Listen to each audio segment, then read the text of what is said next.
मेरी माँ एक सफेद बाघिन है और मेरे पापा भी, लेकिन मैं एक छोटा काला बाघ पैदा हुआ था। मेरे पापा बहुत गुस्सा हो गए। उन्होंने मेरी माँ को लटका दिया और 3 दिन और 3 रात तक उन्हें कोड़े मारे।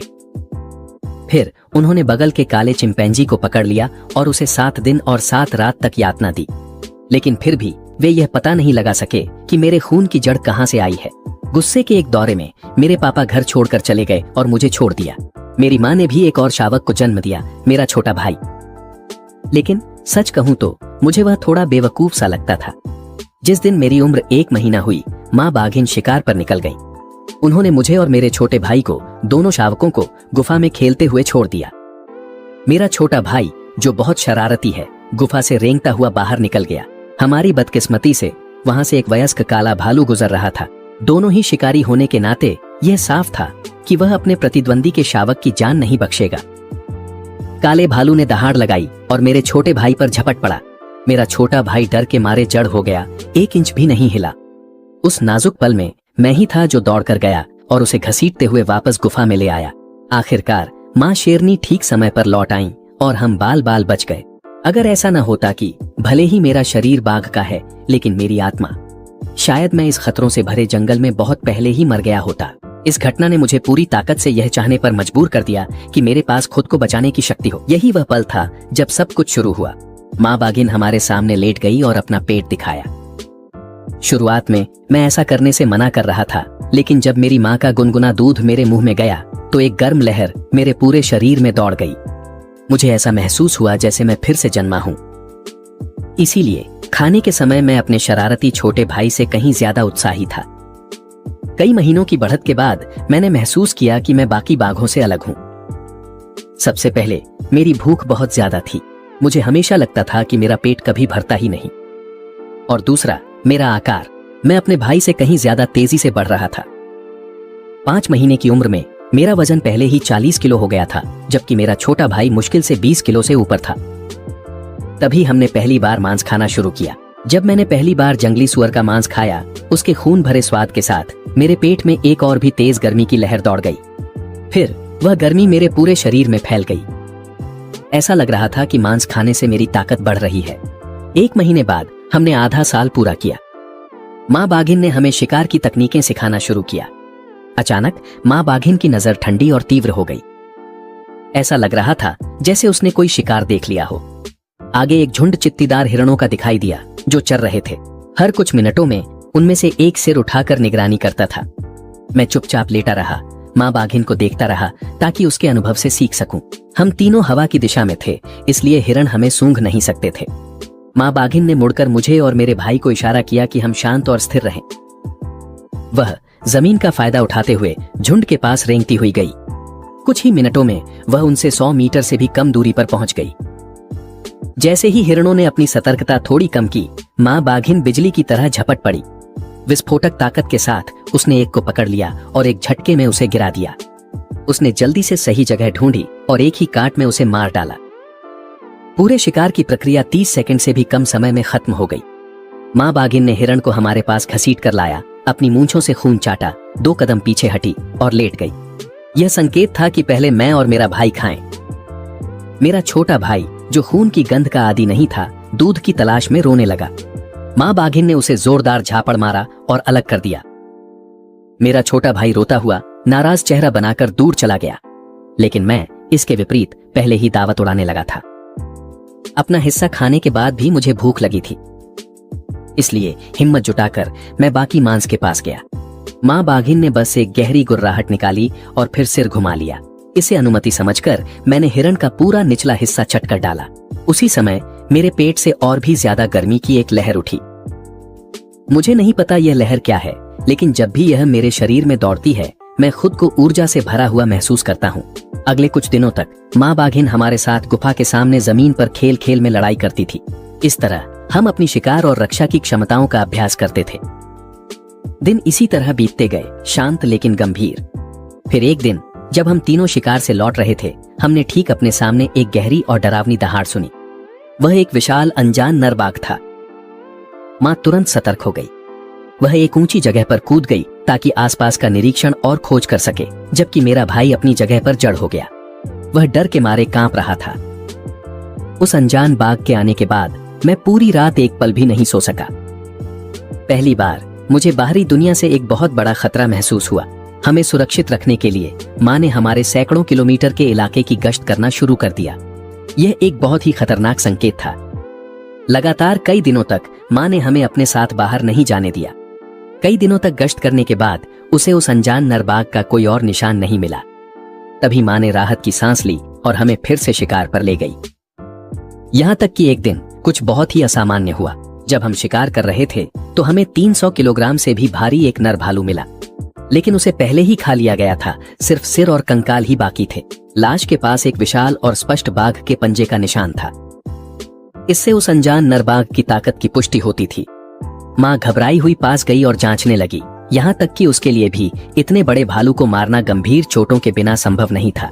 लेकिन उस अनजान बाघ के घायल होने का कोई भी निशान नहीं था। मुझे एक सिहरन महसूस हुई। अगर हम उससे टकरा जाते तो यकीनन हम जिंदा नहीं बचते। सुरक्षित रहने के लिए माँ के पास हमें एक अनजान पहाड़ी की ओर ले जाने के अलावा कोई चारा नहीं था। शायद उस नरबाघ के दबाव के कारण माँ हमें लगातार आगे बढ़ने के लिए जल्दी करवा रही थी। लेकिन कहते हैं कि जिससे सबसे ज्यादा डरते हो वही सबसे जल्दी सामने आ जाता है। जंगल में एक जोरदार दहाड़ गूंजी। माँ ने समय गंवाने की हिम्मत नहीं की। वह अपने ऊपर भारी दबाव महसूस कर रही थी। बहुत संभव था कि वह वही नरबाघ हो जिसे हमने अब तक नहीं देखा था। अब हम सिर्फ इतना ही कर सकते थे कि जितना हो सके उससे दूर भाग जाए। हम 2 घंटे तक बिना रुके दौड़ते रहे। जैसे ही हम घने झाड़ियों से निकलकर एक खुले स्थान पर पहुंचे, मेरी माँ सबसे पहले सतर्क हुई। वह 2 या 3 मीटर का छलांग लगाकर हमारे सामने आ गई। अचानक उसने बेहद भयानक गुर्राहट निकाली। करीब 200 या 300 मीटर की दूरी पर एक विशाल और प्रभावशाली नरबाघ पहले से ही हमारा इंतजार कर रहा था। उसके आकार और फर के रंग से लग रहा था कि वह अभी अभी वयस्कता की दहलीज पर पहुंचा है। वह अपनी पूरी ताकत पर था और उसका वजन कम से कम 270 किलोग्राम से ज्यादा था। हालांकि माँ औसत बाघिन से बड़ी थी, लेकिन इतने बड़े नरबाघ के सामने वह अपने दोनों शावकों की रक्षा नहीं कर सकती थी। मुझे कुछ करना था। माँ ने हल्की सी गुर्राहट निकाली, यह देखने के लिए कि क्या वह उसे डरा सकती है और भगा सकती है। लेकिन नरबाघ न केवल पीछे नहीं हटा, बल्कि वह शांतिपूर्वक उसकी ओर बढ़ गया। ऐसा लग रहा था कि वह पहले माँ से संवाद करना चाहता है। और इस तरह दोनों वयस्क बाघ, एक मादा और एक नर, आमने सामने खड़े हो गए। तनाव अपनी चरम सीमा पर पहुंच गया। मैं घास के बीच छिपा हुआ स्थिति को ध्यान से देख रहा था। मैं सोच रहा था कि हम इस स्थिति से कैसे बाहर निकल सकते हैं। अगले ही पल बाघ माँ पर झपट पड़ा। माँ ने बिना किसी डर के सामने से उसका सामना करने के लिए छलांग लगा दी, लेकिन नर बाघ ने उसे गर्दन से पकड़ लिया। उसकी जबरदस्त विस्फोटक ताकत के कारण माँ तुरंत अपना संतुलन खो बैठी और जमीन पर गिर गई। अगर वह थोड़ा और हिलती तो बाघ के तेज दांत उसकी गर्दन तोड़ देते। ठीक उसी समय जब मैं अपने भाई के साथ भागने की आखिरी कोशिश करने जा रहा था, अचानक पास के जंगल से गुस्से से भरी एक दहाड़ सुनाई दी। यह एक और नर बाघ की दहाड़ थी, लेकिन उस पल माँ के लिए यह आवाज बेहद कीमती लगी। और तेज दौड़ने की आवाज के बाद एक हैरान कर देने वाले आकार का साइबेरियाई बाघ वहां प्रकट हुआ। उसका पूरा अस्तित्व एक उग्रता की आभा बिखेर रहा था। वह उस बाघ से भी ज्यादा ताकतवर और प्रभावशाली था जिसने वो माँ को हराया था। उसके पूरे शरीर से एक अनियंत्रित हत्यारा स्वभाव फूट पड़ा। वह बुआ था और वह गुस्से में था। जो उसकी साथी और बच्चों को चोट पहुंचाने का दोषी था, उसके सामने वह खुद को कैसे रोक सकता था। अगले ही पल बुआ ने अपनी आंखें सिकोड़ लीं और उसका विशाल शरीर जबरदस्त ताकत के साथ झपट पड़ा। वह उस अजीब बाघ पर बिजली की तरह झपट पड़ा। दोनों जानवरों को मौत की लड़ाई लड़ते देखकर ही मुझे समझ आया कि एक वयस्क नर बाघ कितना डरावना हो सकता है। लड़ाई के दौरान दोनों को चोटें आईं, लेकिन वुआ ने अपने वजन और अनुभव के दम पर धीरे धीरे बढ़त बना ली। वुआ ने एक पंजे के वार से उस अजीब बाघ की एक आंख फोड़ दी। ठीक जब वे फिर से लड़ाई शुरू करने वाले थे, तभी एक आंख वाला बाघ अचानक मुड़ गया। वह वुआ और मेरी ओर बुरी तरह झपटा, मुझे एक झटके में दूर फेंक दिया और फिर भाग गया। मुझे लगा जैसे मेरा पूरा शरीर 2 हिस्सों में बंट गया हो। किसी ने भी उम्मीद नहीं की थी कि वह भाग जाएगा। दूसरी ओर वह भारी कदमों से दौड़ता हुआ पास आया। उसने मेरी ओर देखा और उसकी आंखों में मुझे कोमलता और अपराध बोध की झलक दिखाई दी। अगर मैंने उस बदकिस्मत को सीधे मार डाला होता तो उसका बच्चा इस तरह नहीं झेलता। इस लड़ाई में वुआ को भी कुछ चोटें आईं। शुक्र है कुछ ऑक्सीजन मिलने पर वह कुछ ही दिनों में ठीक हो जाएगा। मुझे नहीं पता कितना समय बीत गया, लेकिन मैं बेहोशी से जाग गया। मैं बस महसूस कर रहा था कि मेरा शरीर एक गर्म धारा में लिपटा हुआ है और मेरी चोटें तेजी से ठीक हो रही हैं। लेकिन तुलना करने पर वो माँ की हालत कहीं ज्यादा गंभीर थी। जानवरों के लिए एक गंभीर चोट का मतलब लगता है कि वे सब कुछ किस्मत के हवाले ही कर सकते हैं। वो माँ को भी एहसास हो गया था कि उसके पास ज्यादा समय नहीं बचा है। मैंने अपनी शरीर की रहस्यमय ऊर्जा उसे देने की कोशिश की, लेकिन पाया कि मैं उसे बिल्कुल भी नियंत्रित नहीं कर पा रहा था।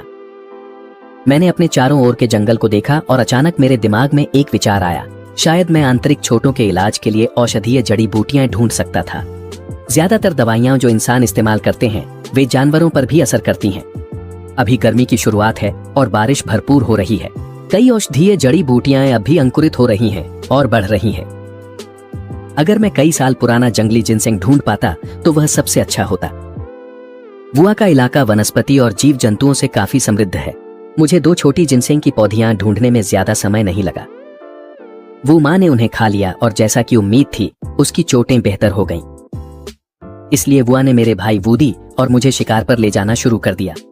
आधे महीने तक प्रशिक्षण के बाद मैं न केवल और मजबूत और तंदुरुस्त हो गया, बल्कि मेरी गति और सूंघने की शक्ति भी बेहतर हो गई। मैं तो 30 किलोमीटर के दायरे में सब कुछ सूंघ भी सकता था। आखिरकार मैंने वुआ से सीखी गई अनुभव के अनुसार अपनी पहली अकेली शिकार यात्रा शुरू की।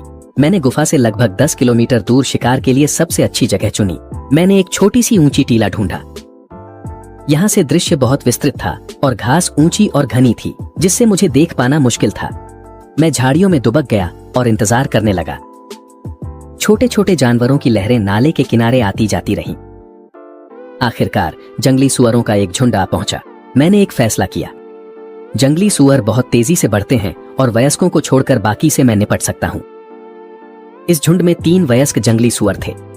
मुझे सबसे पहले उन्हें दूर करना था। जब जंगली सुअरों का झुंड पानी पीने के लिए सतर्कता छोड़ रहा था, मैं झाड़ियों से कूद पड़ा। वयस्क जंगली सुअर सबसे तेज प्रतिक्रिया देने वाले थे और अपने बच्चों के साथ भागने लगे। मैंने पहले ही उनकी भागने की दिशा का अनुमान लगा लिया था। मेरा शरीर घास से बाहर कूदा और मैं सीधे उन छोटे सुअरों की ओर झपटा जो इधर उधर भाग रहे थे।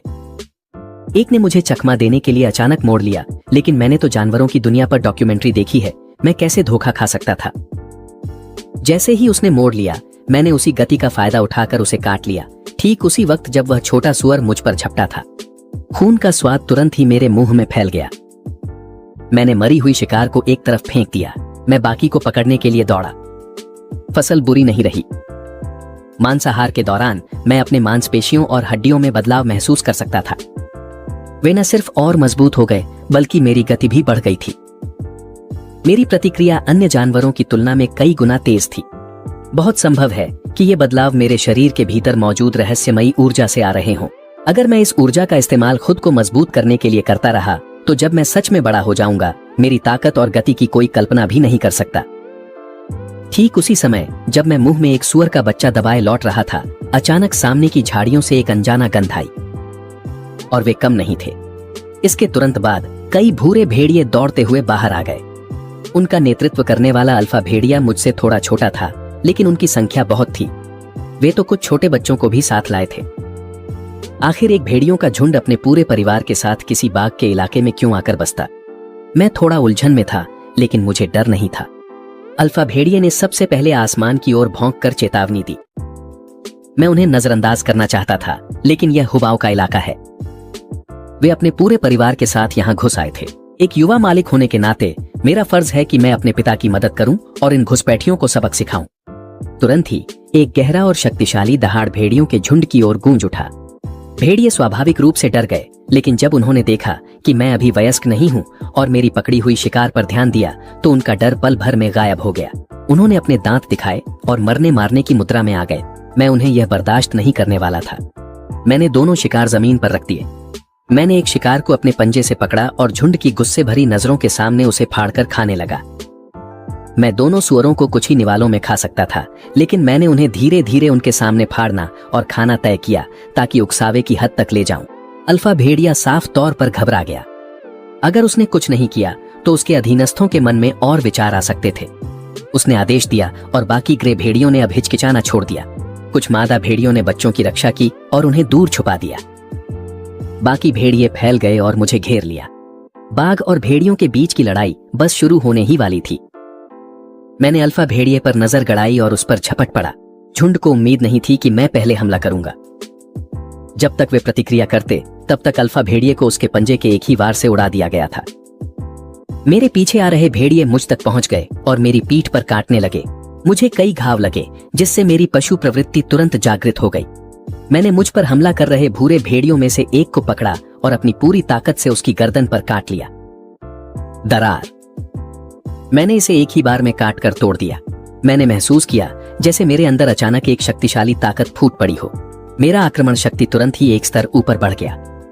झुंड डर गया। उन्होंने कभी भी इतना क्रूर बाघ का शावक नहीं देखा था। वे तुरंत ही चारों ओर भाग गए।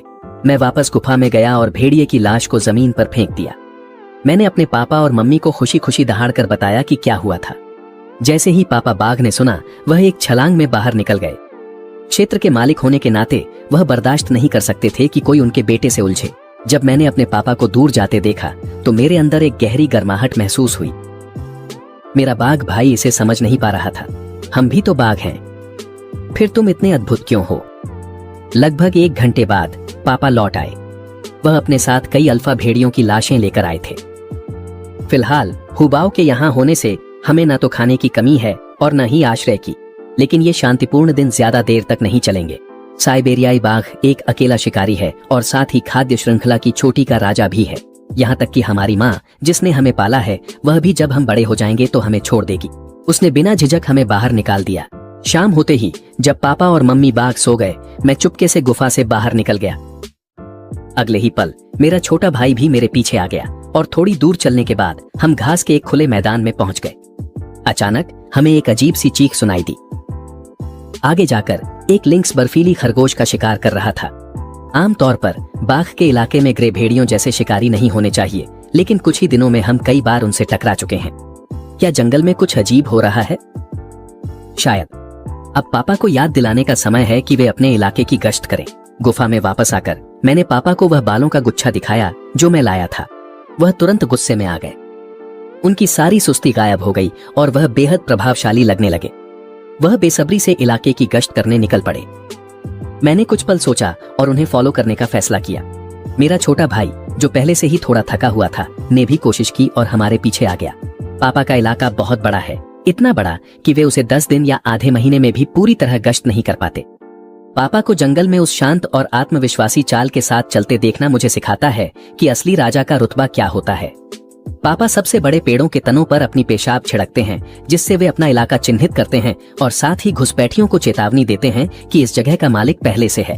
हम इस तरह इलाके की सीमा पर चलते रहे जब तक शाम नहीं हो गई और पापा भी थोड़ा थक गए।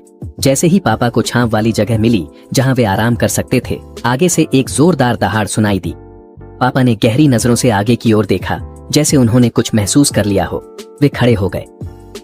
अगले ही पल एक मध्यम आकार का तेंदुआ अपने चित्तीदार फर के साथ दिखाई दिया। 6 बाघों की आंखें तेंदुए पर टिक गईं। हमारे सामने खड़ा तेंदुआ घबरा गया। वह मुड़ा और एक छोटी भारी चेतावनी की आवाज निकाली। माहौल बहुत तनावपूर्ण हो गया। तेंदुए आमतौर पर झुंड में चलते हैं। थोड़ी ही देर में 5 और आ गए। ऐसा लग रहा था कि उन्हें लगता था कि उनकी संख्या पापा को डराने के लिए काफी होगी, लेकिन उन्होंने उसके अपने इलाके की रक्षा करने के संकल्प को कम आंका था। इसके अलावा उन्होंने एक घातक गलती कर दी। कभी भी उस पिता को उकसाने की कोशिश मत करो जो अपनी संतानों के साथ हो, चाहे सिर्फ अपने बच्चों के सामने उदाहरण पेश करने के लिए ही सही। पापा कभी पीछे नहीं हटते। उन्होंने एक दहाड़ लगाई और 5 तेंदुओं की ओर झपट पड़े, लेकिन पापा ने पहले ही पल में हमला नहीं किया। मैं और मेरा छोटा भाई उनकी कमजोरी थे और लगता है तेंदुओं को इसका एहसास हो गया था। उनकी हिम्मत, जो पहले कम हो गई थी, फिर से बढ़ गई। यही वह पल था जब मैंने समझा कि क्यों कहते हैं कि नवजात बछड़ा बाघ से नहीं डरता। पापा का पहले हमला न करना तेंदुओं को यह गलतफहमी दे गया कि वह इतने ताकतवर नहीं है, लेकिन मैंने यह बात बहुत साफ देखी। पापा बिना किसी परेशानी के 5 का सामना कर सकते थे। वह केवल इसलिए हमला नहीं कर रहे थे क्योंकि उन्हें हमारी चिंता थी। उसी पल मैंने सिर उठाया और एक दहाड़ लगाई। गंभीर भाव के साथ मैंने अपने छोटे भाई को अपने पास रखकर उसकी रक्षा की। मेरी इस प्रतिक्रिया से 5 तेंदुए डर गए।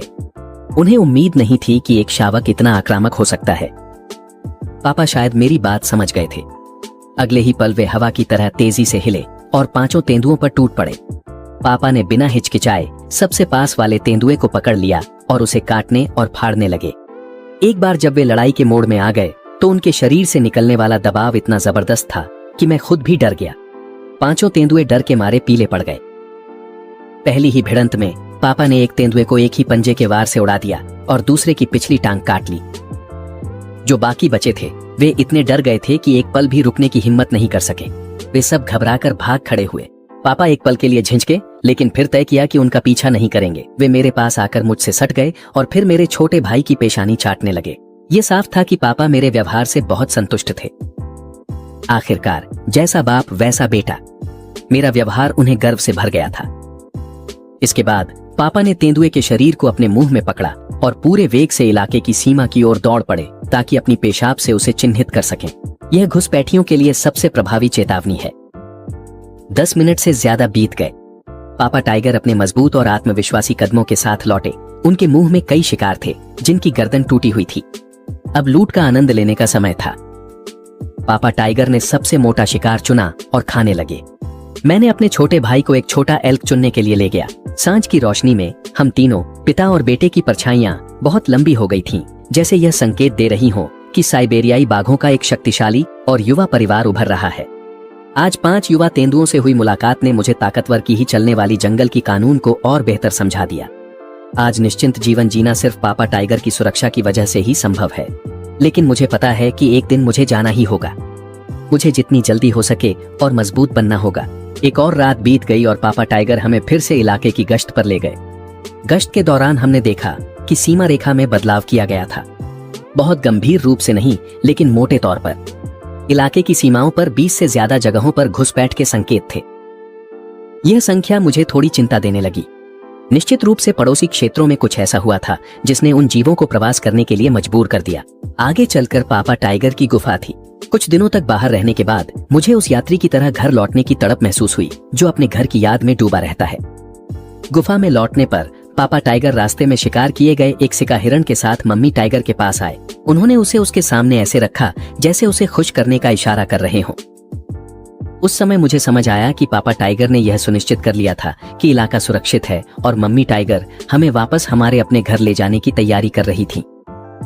लेकिन पापा टाइगर से दूर और सिर्फ मम्मी टाइगर पर निर्भर रहते हुए मुझे डर है कि मेरे भाई और मुझे पेट भर खाना मिलना भी एक समस्या बन सकता है। अब समय आ गया था कि मैं अपनी शिकार करने की कला खुद ही निखारूं। अपनी पिछली जिंदगी में एक शौकिया मछुआरे के तौर पर मैं अच्छी चारा तैयार करने की अहमियत को अच्छी तरह समझता था। इस इलाके में सबसे ज्यादा जंगली सुअर ही मिलते हैं और इन मांसल बड़ी तादाद में और ज्यादा चालाक न होने वाली मखलूकात से निपटने के लिए चारा लगाना सबसे आसान और असरदार तरीका है। मैंने खुदाई की और करीब 10 या 15 किलो जड़ें और कंद एक ही जगह पर इकट्ठा कर दिए। फिर मैं झाड़ियों में चुपचाप लेट गया और इंतजार करने लगा। पिछली जिंदगी में इंसान और इस जिंदगी में बाघ होने के नाते मैं जानता हूं कि मुझे अपनी बुद्धि का इस्तेमाल करना चाहिए। यही वो चीज है जो एक साइबेरियन बाघ को सच में डरावना बनाती है। कुछ ही देर में जंगली सुअरों का एक झुंड, जिसकी अगुवाई एक नर कर रहा था, सावधानी से चारे के पास आया और बिना किसी झिझक के खाने लगा। उन्होंने शोर मचाते हुए सब कुछ खाना शुरू कर दिया। मैंने उनमें से एक को अपना निशाना बनाया। मैं जल्दी से पास जाने के लिए रेंगता हुआ आगे बढ़ा। जब हमला करने के लिए दूरी सही हो गई तो मैं अपने छिपने की जगह से बिजली की तरह बाहर निकला और वयस्क जंगली सुअर को नजरअंदाज कर दिया। मैंने बिना रुके उस जंगली सुअर का पीछा किया जिसका वजन लगभग 25 या 30 किलो था। जंगली सुअर जानता था कि वह मुझसे बच नहीं सकता। उसने चालें चलनी शुरू कर दी। पहली चाल ने मुझे थोड़ा चौंका दिया। उसने मुझे लगभग संतुलन खोने पर मजबूर कर दिया। जब तक मैं संभला और फिर से तेज दौड़ा, तब तक वह मुझसे काफी आगे निकल चुका था। साइबेरियाई बाघ की आदतों के अनुसार ऐसी शिकार को अब खोया हुआ मान लेना चाहिए था, लेकिन मेरे पास एक रहस्यमय ऊर्जा का समर्थन था। मुझे ऊर्जा खर्च होने की कोई परवाह नहीं थी। एक दहाड़ के साथ मैंने रफ्तार बढ़ाई और फिर से उसका पीछा किया। मैंने उसे कई किलोमीटर तक पीछा किया, तब जाकर उसे पकड़ पाया। जब मैं मांद में लौटा तो पापा और मम्मी बाघ पहले ही सो चुके थे। अगले दिन मम्मी बाघ हमें वहां से ले गईं। पापा बाघ गुफा में ही लेटे रहे, हमें विदा करने बाहर नहीं आए।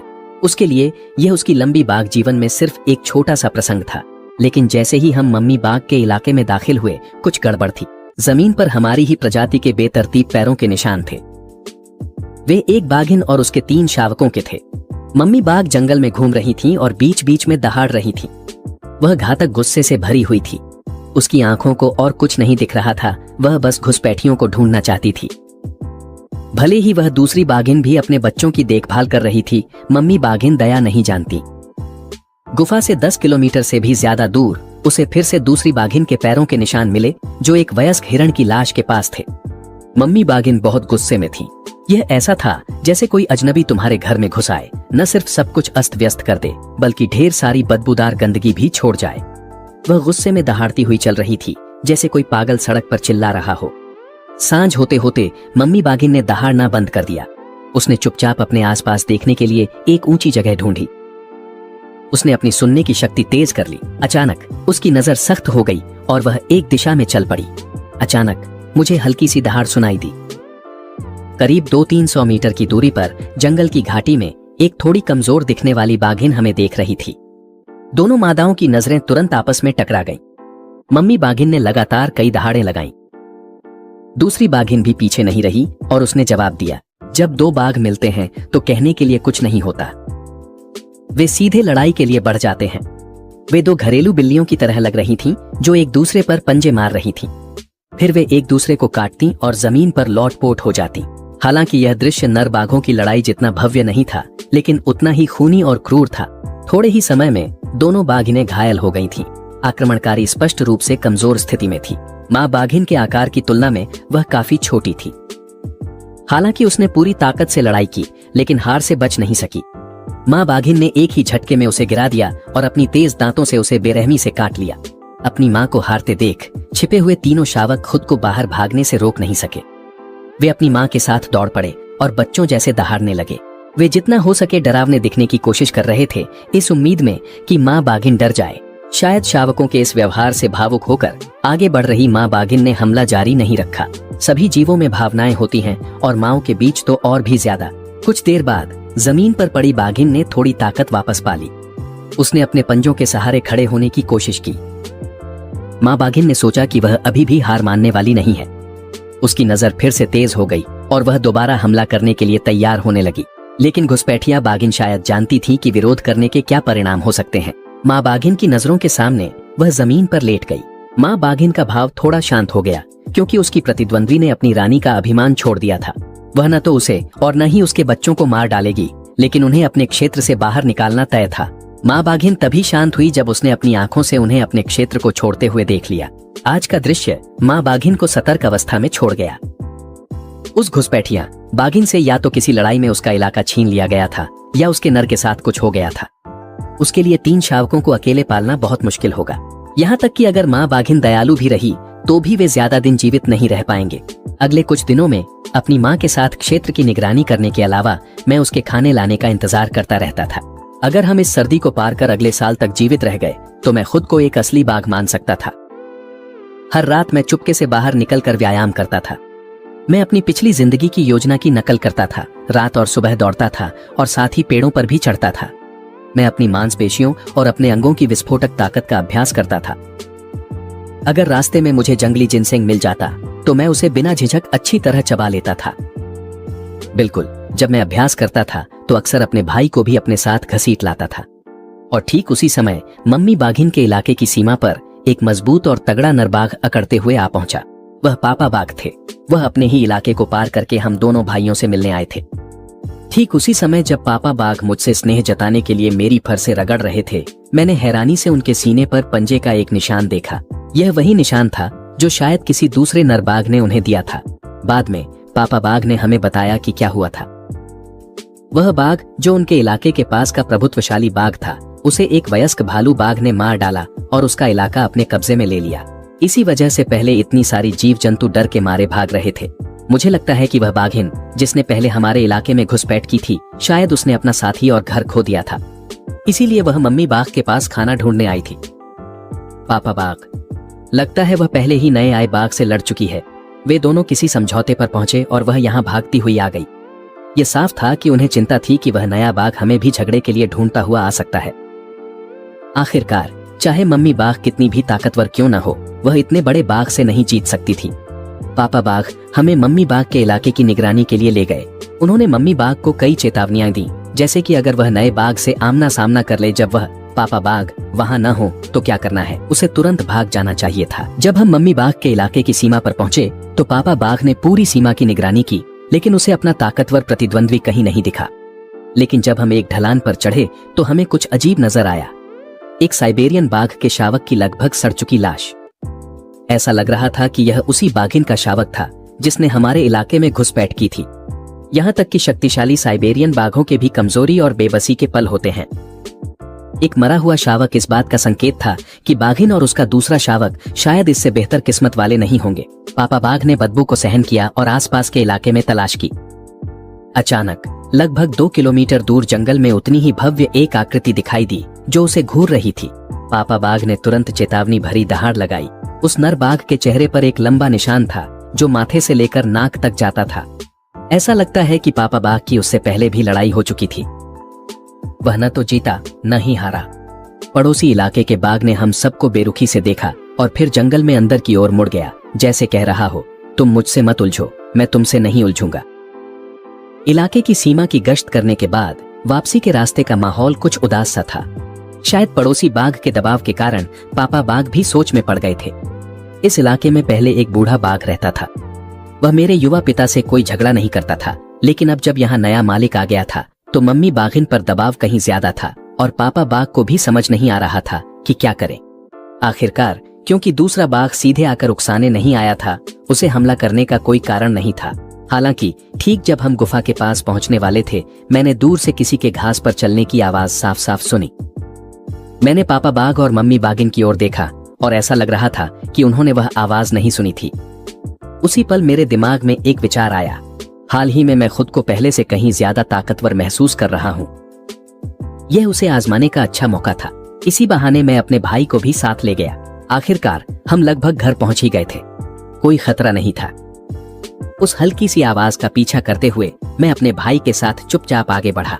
जब मैं काफी पास पहुंच गया तो मैंने अपनी पिछली टांगों से जोर लगाया और उस घास पर झपट पड़ा जहां से आवाज आ रही थी। मुझे महसूस हुआ कि मैंने अपने नीचे कुछ पकड़ लिया है, एक बालदार और अच्छे आकार का शिकार। मैंने नीचे देखा और मैं सन्न रह गया। वह एक छोटा सा कंकाल जैसा बाघ का बच्चा था, वही जो कुछ दिन पहले अपनी माँ के साथ हमारे इलाके में आया था। मुझे नहीं पता वह कैसे वापस आया, लेकिन मेरे भाई को इन सब बातों से कोई फर्क नहीं पड़ा। उसके लिए यह शावक एक घुसपैठिया था। वह वही करना चाहता था जो माँ बाघिन करती थी, एक ही काट में उसकी गर्दन तोड़ देना। मैंने तुरंत प्रतिक्रिया दी और अपने भाई को रोक लिया। अचानक मेरे दिमाग में एक बहुत ही अनोखा विचार आया। मैंने अपने भाई और खुद को पीछे हटने के लिए कहा, जब तक कि वह शावक हमें देख न सके। छोटे बाघ के कुछ 100 मीटर पीछे चट्टानों के बीच एक गुफा में एक और शावक था, एक सफेद बाघ का बच्चा, उतना ही दुबला पतला, और उसके पास उसकी माँ पड़ी थी जो अब मर चुकी थी। 2 हफ्तों से भी कम समय में वे जो कभी जानवरों के राजा थे, उनका परिवार, और इसी तरह मेरी कहानी खत्म हुई। मैंने अपने चारों ओर फैले जंगल पर एक नजर डाली। मैंने एक साहसिक फैसला लिया, मैं इन दोनों घुसपैठिए शावकों की मदद करूंगा। आखिरकार भले ही मेरा शरीर बाघ का है, मेरी आत्मा अंदर से अब भी इंसान ही है। अगर आखिर में वे जिंदा रहते हैं या मादा बाघिन उन्हें ढूंढकर मार देती है, तो मैं इसे किस्मत के हवाले छोड़ दूंगा। मेरे बाघ भाई को मेरी हरकत देखकर झटका लगा। उसे समझ नहीं आ रहा था कि क्या करे, हमारे माता पिता को जाकर बताए या नहीं। हालांकि जब वह वापस गुफा में लौटा तो उसने मेरी शिकायत नहीं की। इसके बजाय वह एक कोने में जाकर अकेले ही गुस्सा करने लगा। वह समझ नहीं पा रहा था कि उसके बड़े भाई ने किंग चेंग की मदद क्यों की थी। सुबह होते ही पापा बाघ जाने की तैयारी करने लगे। उनका भी अपना इलाका है जिसकी उन्हें रक्षा करनी होती है। अगले कुछ दिनों में मैं लगातार अभ्यास करने में लग गया।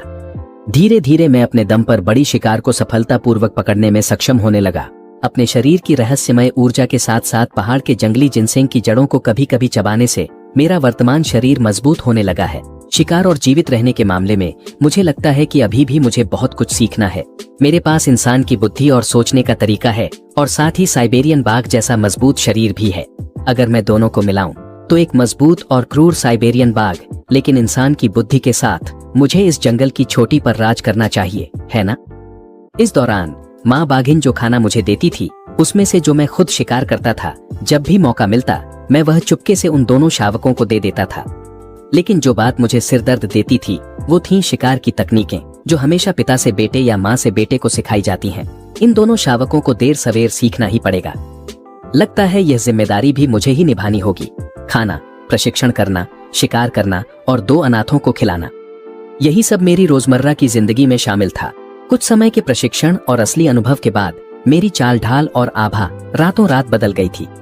अब मेरा आकार लगभग माँ बाघिन के बराबर हो गया था और ठीक इसी वजह से मुझे एहसास हुआ कि मेरे साथ व्यवहार दिन ब दिन और भी खराब होता जा रहा था। सिर्फ इतना ही नहीं कि माँ बाघिन मेरे लिए जो खाना लाती थी उसकी मात्रा भी कम होती जा रही थी, बल्कि शिकार के समय भी कभी कभी मुझे उसकी डांट सुननी पड़ती थी। कभी कभी वह मुझे बहुत साफ चेतावनी भरे अंदाज में 2-3 बार दहाड़ भी देती थी। मेरे दिल में मैं जानता था कि माँ बाघिन अब मुझे एक वयस्क के रूप में देखने लगी थी। आखिरकार जब बाघ बड़े होते हैं तो उनकी क्षेत्रीयता की भावना धीरे धीरे मजबूत हो जाती है। इसके अलावा इस दौरान मेरी भूख में अचानक हुई बढ़ोतरी ने माँ बाघिन को खतरे का एहसास करा दिया था। हालांकि मैं अभी भी अपनी माँ को छोड़कर स्वतंत्र रूप से रहने की उम्र तक नहीं पहुंचा था, लेकिन मैं पहले ही उसके साथ क्षेत्र और संसाधनों के लिए प्रतिस्पर्धा करने की प्रवृत्ति दिखाने लगा था। यही कारण है कि माँ बाघिन का मेरे प्रति व्यवहार और भी खराब होता जा रहा था। शायद इस सर्दी के बाद वह मुझे बेरहमी से भगा देगी। यही वह प्राकृतिक नियम है जिसे साइबेरियाई बाघों ने लाखों वर्षों से जीवित रहने के लिए अपनाया है। यहाँ तक कि अगर मैं अपने पिता के क्षेत्र में जाना चाहूँ तो भी मुझे उनकी अनुमति चाहिए होगी, अन्यथा मैं एक घुसपैठिया कहलाऊंगा। और भले ही मैं उसका अपना बेटा हूँ, पापा बाघ भी कोई दया नहीं दिखाएंगे। दिन गिनते हुए अब लगभग समय आ गया है। जब पापा बाघ हमसे मिलने आएंगे तो मैं इस बारे में उनसे बात करने का सोच रहा हूँ। आखिरकार माँ बाघिन के क्षेत्र में छोटी शिकारें अब बहुत कम रह गई हैं। इसलिए जब भी मैं अकेले शिकार करने जाता तो जानबूझकर गुफा से 30 किलोमीटर दूर तक चला जाता था, लेकिन मुझे उम्मीद नहीं थी कि खतरा मेरा पीछा करेगा। ठीक उसी समय जब मैं एक मरे हुए हिरण को घसीटते हुए वापस ला रहा था, रास्ते में छोड़ी गई खून की गंध हवा में फैल गई और एक विशाल काला भालू उसका पीछा करते हुए मेरे पास आ पहुंचा। और सबसे बड़ी बात तो यह थी कि वह वही भालू था जिसे पापा बाघ ने सबक सिखाया था। यह विशाल जानवर ऐसा नहीं है जिससे मैं अभी भिड़ सकूं, लेकिन जिस शिकार को मैंने घंटों मेहनत करके पकड़ा था उसे यूं ही छोड़ देना मेरे लिए आसान नहीं था। देखते ही देखते काले भालू की परछाई मेरे करीब आती जा रही थी। मैं घबरा गया और अपने मुंह में पकड़ी हुई शिकार को छोड़ दिया। मैंने पूरी ताकत से उस दिशा में दहाड़ लगाई जिधर से भालू आ रहा था। शायद मेरे दहाड़ने के डर और लगभग वयस्क बाघ जैसे मेरे आकार की वजह से मैं काले भालू को वहीं रुकने पर मजबूर कर सका। हालांकि मैंने एक बड़ी गलती कर दी। भालू को डराने के बाद मैंने फिर से अपनी शिकार उठाई और आगे बढ़ गया, लेकिन मेरा यह व्यवहार उसे दूर भगाने के बजाय उसकी जिज्ञासा को और बढ़ा गया। आखिरकार कौन सा बाघ अपने ही इलाके में एक काले भालू से डरकर अपना खाना छोड़ देगा। यह देखकर भालू ने अंदाजा लगाया कि उसके सामने खड़ा साइबेरियाई बाघ कुछ डरा हुआ है।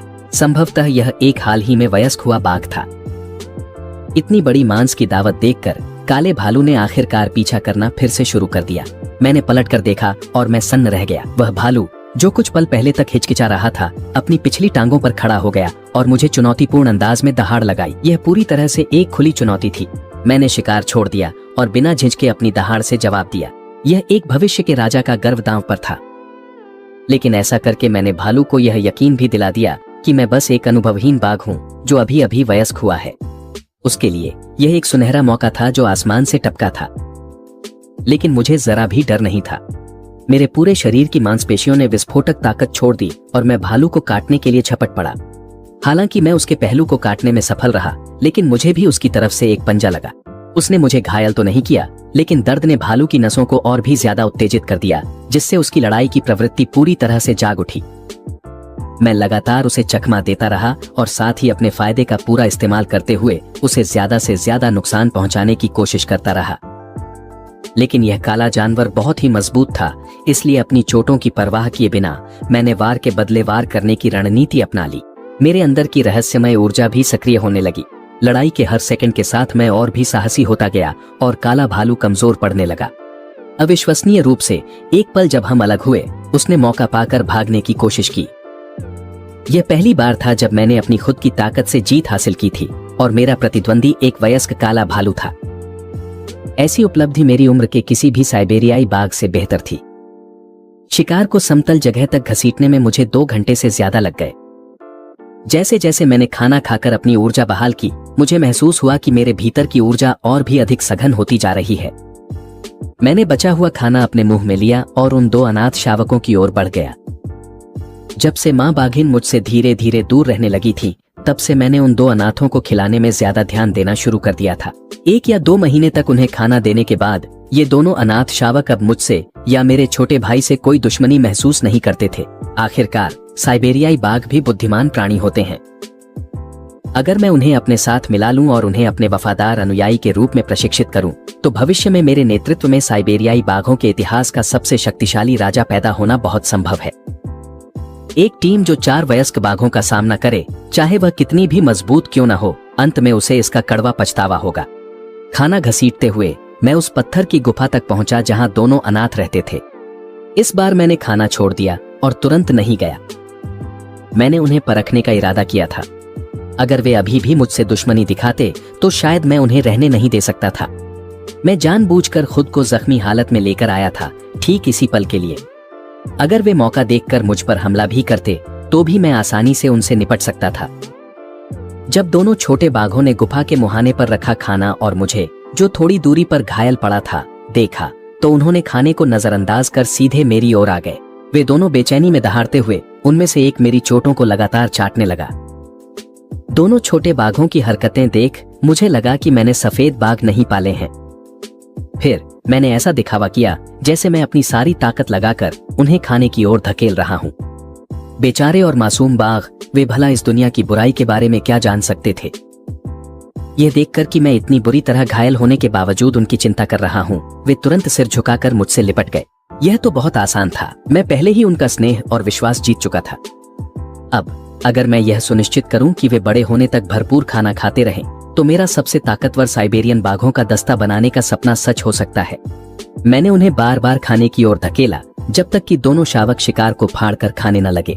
उन्हें अलग अलग पहचानने के लिए मैंने उनके नाम उदा और हुए रख दिए। अभी के लिए, चाहे मैं जान की बाजी लगाकर लड़ूं, मैं केवल काले भालू को घायल ही कर सकता हूं। मैं अभी भी उसे एक वयस्क बाघ की तरह मार नहीं सकता। इसका मतलब यह भी है कि बड़ी जंगली जानवरों से दूर रहने के अलावा अगर मेरा सामना किसी मध्यम शिकारी जैसे तेंदुए से हो जाए, तो अब मैं उनसे आमने सामने लड़ सकता हूँ। ठीक उसी समय उदी अपने मुंह में मांस का टुकड़ा लेकर पास आ गया। उदी की ओर उदा और हुए की नजर भले ही शत्रुतापूर्ण नहीं थी, लेकिन यह भी नहीं कहा जा सकता कि वह बहुत दोस्ताना थी। इसलिए मैंने उसी पल फैसला किया कि बच्चों को एक साथ प्रशिक्षण दूं, ताकि टीम भावना विकसित हो और भविष्य में आपसी झगड़े न हो। मैंने उन तीनों बच्चों को बुलाया। मैं उन्हें जंगल में छिपी एक घाटी में ले गया और उनका पहला आधिकारिक प्रशिक्षण शुरू किया। हम तब तक नहीं रुके जब तक अंधेरा नहीं हो गया और वे थकान से चूर होकर गिर पड़े। हालांकि इस दौरान मैं वहां नहीं था। माँ बाघिन मुझे खाना देती थी, लेकिन फिर भी कभी कभी मैं गुफा के आसपास लौट आता था ताकि माँ बाघिन की गतिविधियों पर नजर रख सकूं और वह उदा और हुए के छिपने की जगह न ढूंढ पाए। साथ ही जब वह शिकार करने जाती थी तो मैं छुपकर उसके अनुभव से सीखने के लिए उसका पीछा करता था। मौसम ठंडा होता गया और शिकार के लिए जानवर ढूंढना हर दिन मुश्किल होता गया। यहाँ तक कि एक बार माँ बाघिन और मैंने एक ही शिकार पर नजर गड़ा दी थी। आखिरकार मैंने ही पीछे हटना स्वीकार किया। आखिरकार माँ बाघिन इस इलाके की रानी है। काफी सोच विचार के बाद मैंने जोखिम उठाने और उबा के इलाके में शिकार करने का फैसला किया। जाने से पहले मैंने उदी को यह जिम्मेदारी दी कि वह किसी भी कीमत पर उदा और हुए की रक्षा करे, क्योंकि साइबेरियाई बाघों के स्वभाव को जानते हुए अगर माँ बाघिन को उनकी मौजूदगी का पता चल जाता तो वह उन्हें मारने में एक पल भी नहीं हिचकिचाती।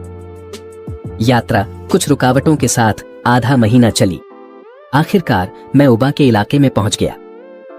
जैसा कि मैंने कल्पना की थी, उबा का इलाका संसाधनों से भरपूर था। जंगली सुअर, सिका हिरण और अन्य शाकाहारी जानवर अक्सर दिखाई देते थे।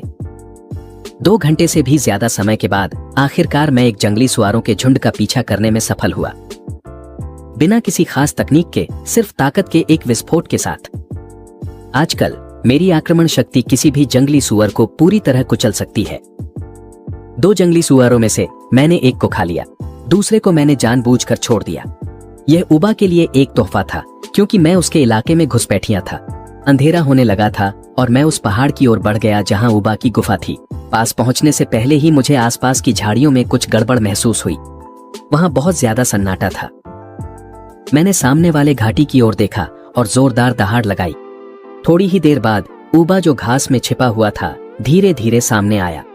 मुझे लगता है कि अगर मैं ऐसे ही बिना सोचे समझे अंदर चला जाता तो शायद मुझे अच्छी खासी पिटाई मिल जाती। आखिरकार अब मैं भी एक बाघ हूँ और उबा के लिए मैं अब एक निश्चित खतरा बन चुका हूँ। शायद वही परिचित गंध थी जिसने मेरे पिता को थोड़ा भ्रमित कर दिया। वह छोटा शावक जिसे मैंने 1 या 2 महीने से नहीं देखा था, अब इतना बड़ा हो गया था कि लगभग एक वयस्क बाघ के बराबर दिखने लगा था। कोई भी पिता भ्रमित हो सकता है। मैंने अपने पापा की आंखों में साफ साफ सतर्कता देखी। मैं चाहकर भी आह भरने से खुद को रोक नहीं पाया और फिर धीरे धीरे सिर झुकाकर पीछे हट गया। मैंने वह जंगली सुअर छोड़ दिया जो मैं लाया था, यह दिखाने के लिए कि मेरी कोई और मंशा नहीं थी। मेरे पिता मेरे द्वारा लाई गई शिकार को सूंघने के लिए पास आए और वे थोड़े संकोच में दिखे। उनकी नजरें शिकार और मुझ पर बार बार घूम रही थीं। मैं चुपचाप बिना किसी जल्दी के इंतजार करता रहा। आखिरकार साइबेरियाई बाघों में यह असामान्य नहीं है कि कोई बेटा अपने पिता को चुनौती देकर उसका इलाका हथियाने की कोशिश करे। लगभग 1 घंटे की तनावपूर्ण स्थिति के बाद मेरे पिता ने आखिरकार एक फैसला लिया। उन्होंने कुछ कदम आगे बढ़ाए और अपनी फर को मेरे फर से रगड़ा। फिर उन्होंने एक धीमा गुर्राहट निकाली, मेरे द्वारा लाया गया जंगली सुअर उठाया और मुड़कर चले गए। हालांकि उबा का मेरे प्रति व्यवहार अब पहले जैसा घनिष्ठ नहीं रहा, लेकिन उन्होंने मुझे अस्थायी रूप से अपने क्षेत्र में शिकार करने की अनुमति दे दी। उबा की प्रतिक्रिया एक तरह से अपेक्षित थी, लेकिन फिर भी कुछ हद तक अप्रत्याशित भी थी। मूल रूप से मैंने सोचा था कि वह मुझे बेरहमी से बाहर निकाल देगा या मुझे सबक सिखाएगा, लेकिन उबा ने मुझे थोड़ी सी जगह दे दी। शायद इस रियायत में भी उसके पितृत्व प्रेम की आखिरी झलक छुपी थी, लेकिन मैं जानता था कि खुद को और मजबूत बनाना ही सही है। यहाँ तक कि अगर मेरे माता पिता मुझसे दूर भी हो जाएं, तो भी मुझे कोई पछतावा नहीं होगा। उबा के क्षेत्र में डगमगाते कदमों से चलते हुए उस समय मैंने गहरी अकेलापन महसूस किया। शायद हर साइबेरियाई बाघ ने ऐसा पल जरूर जिया होगा।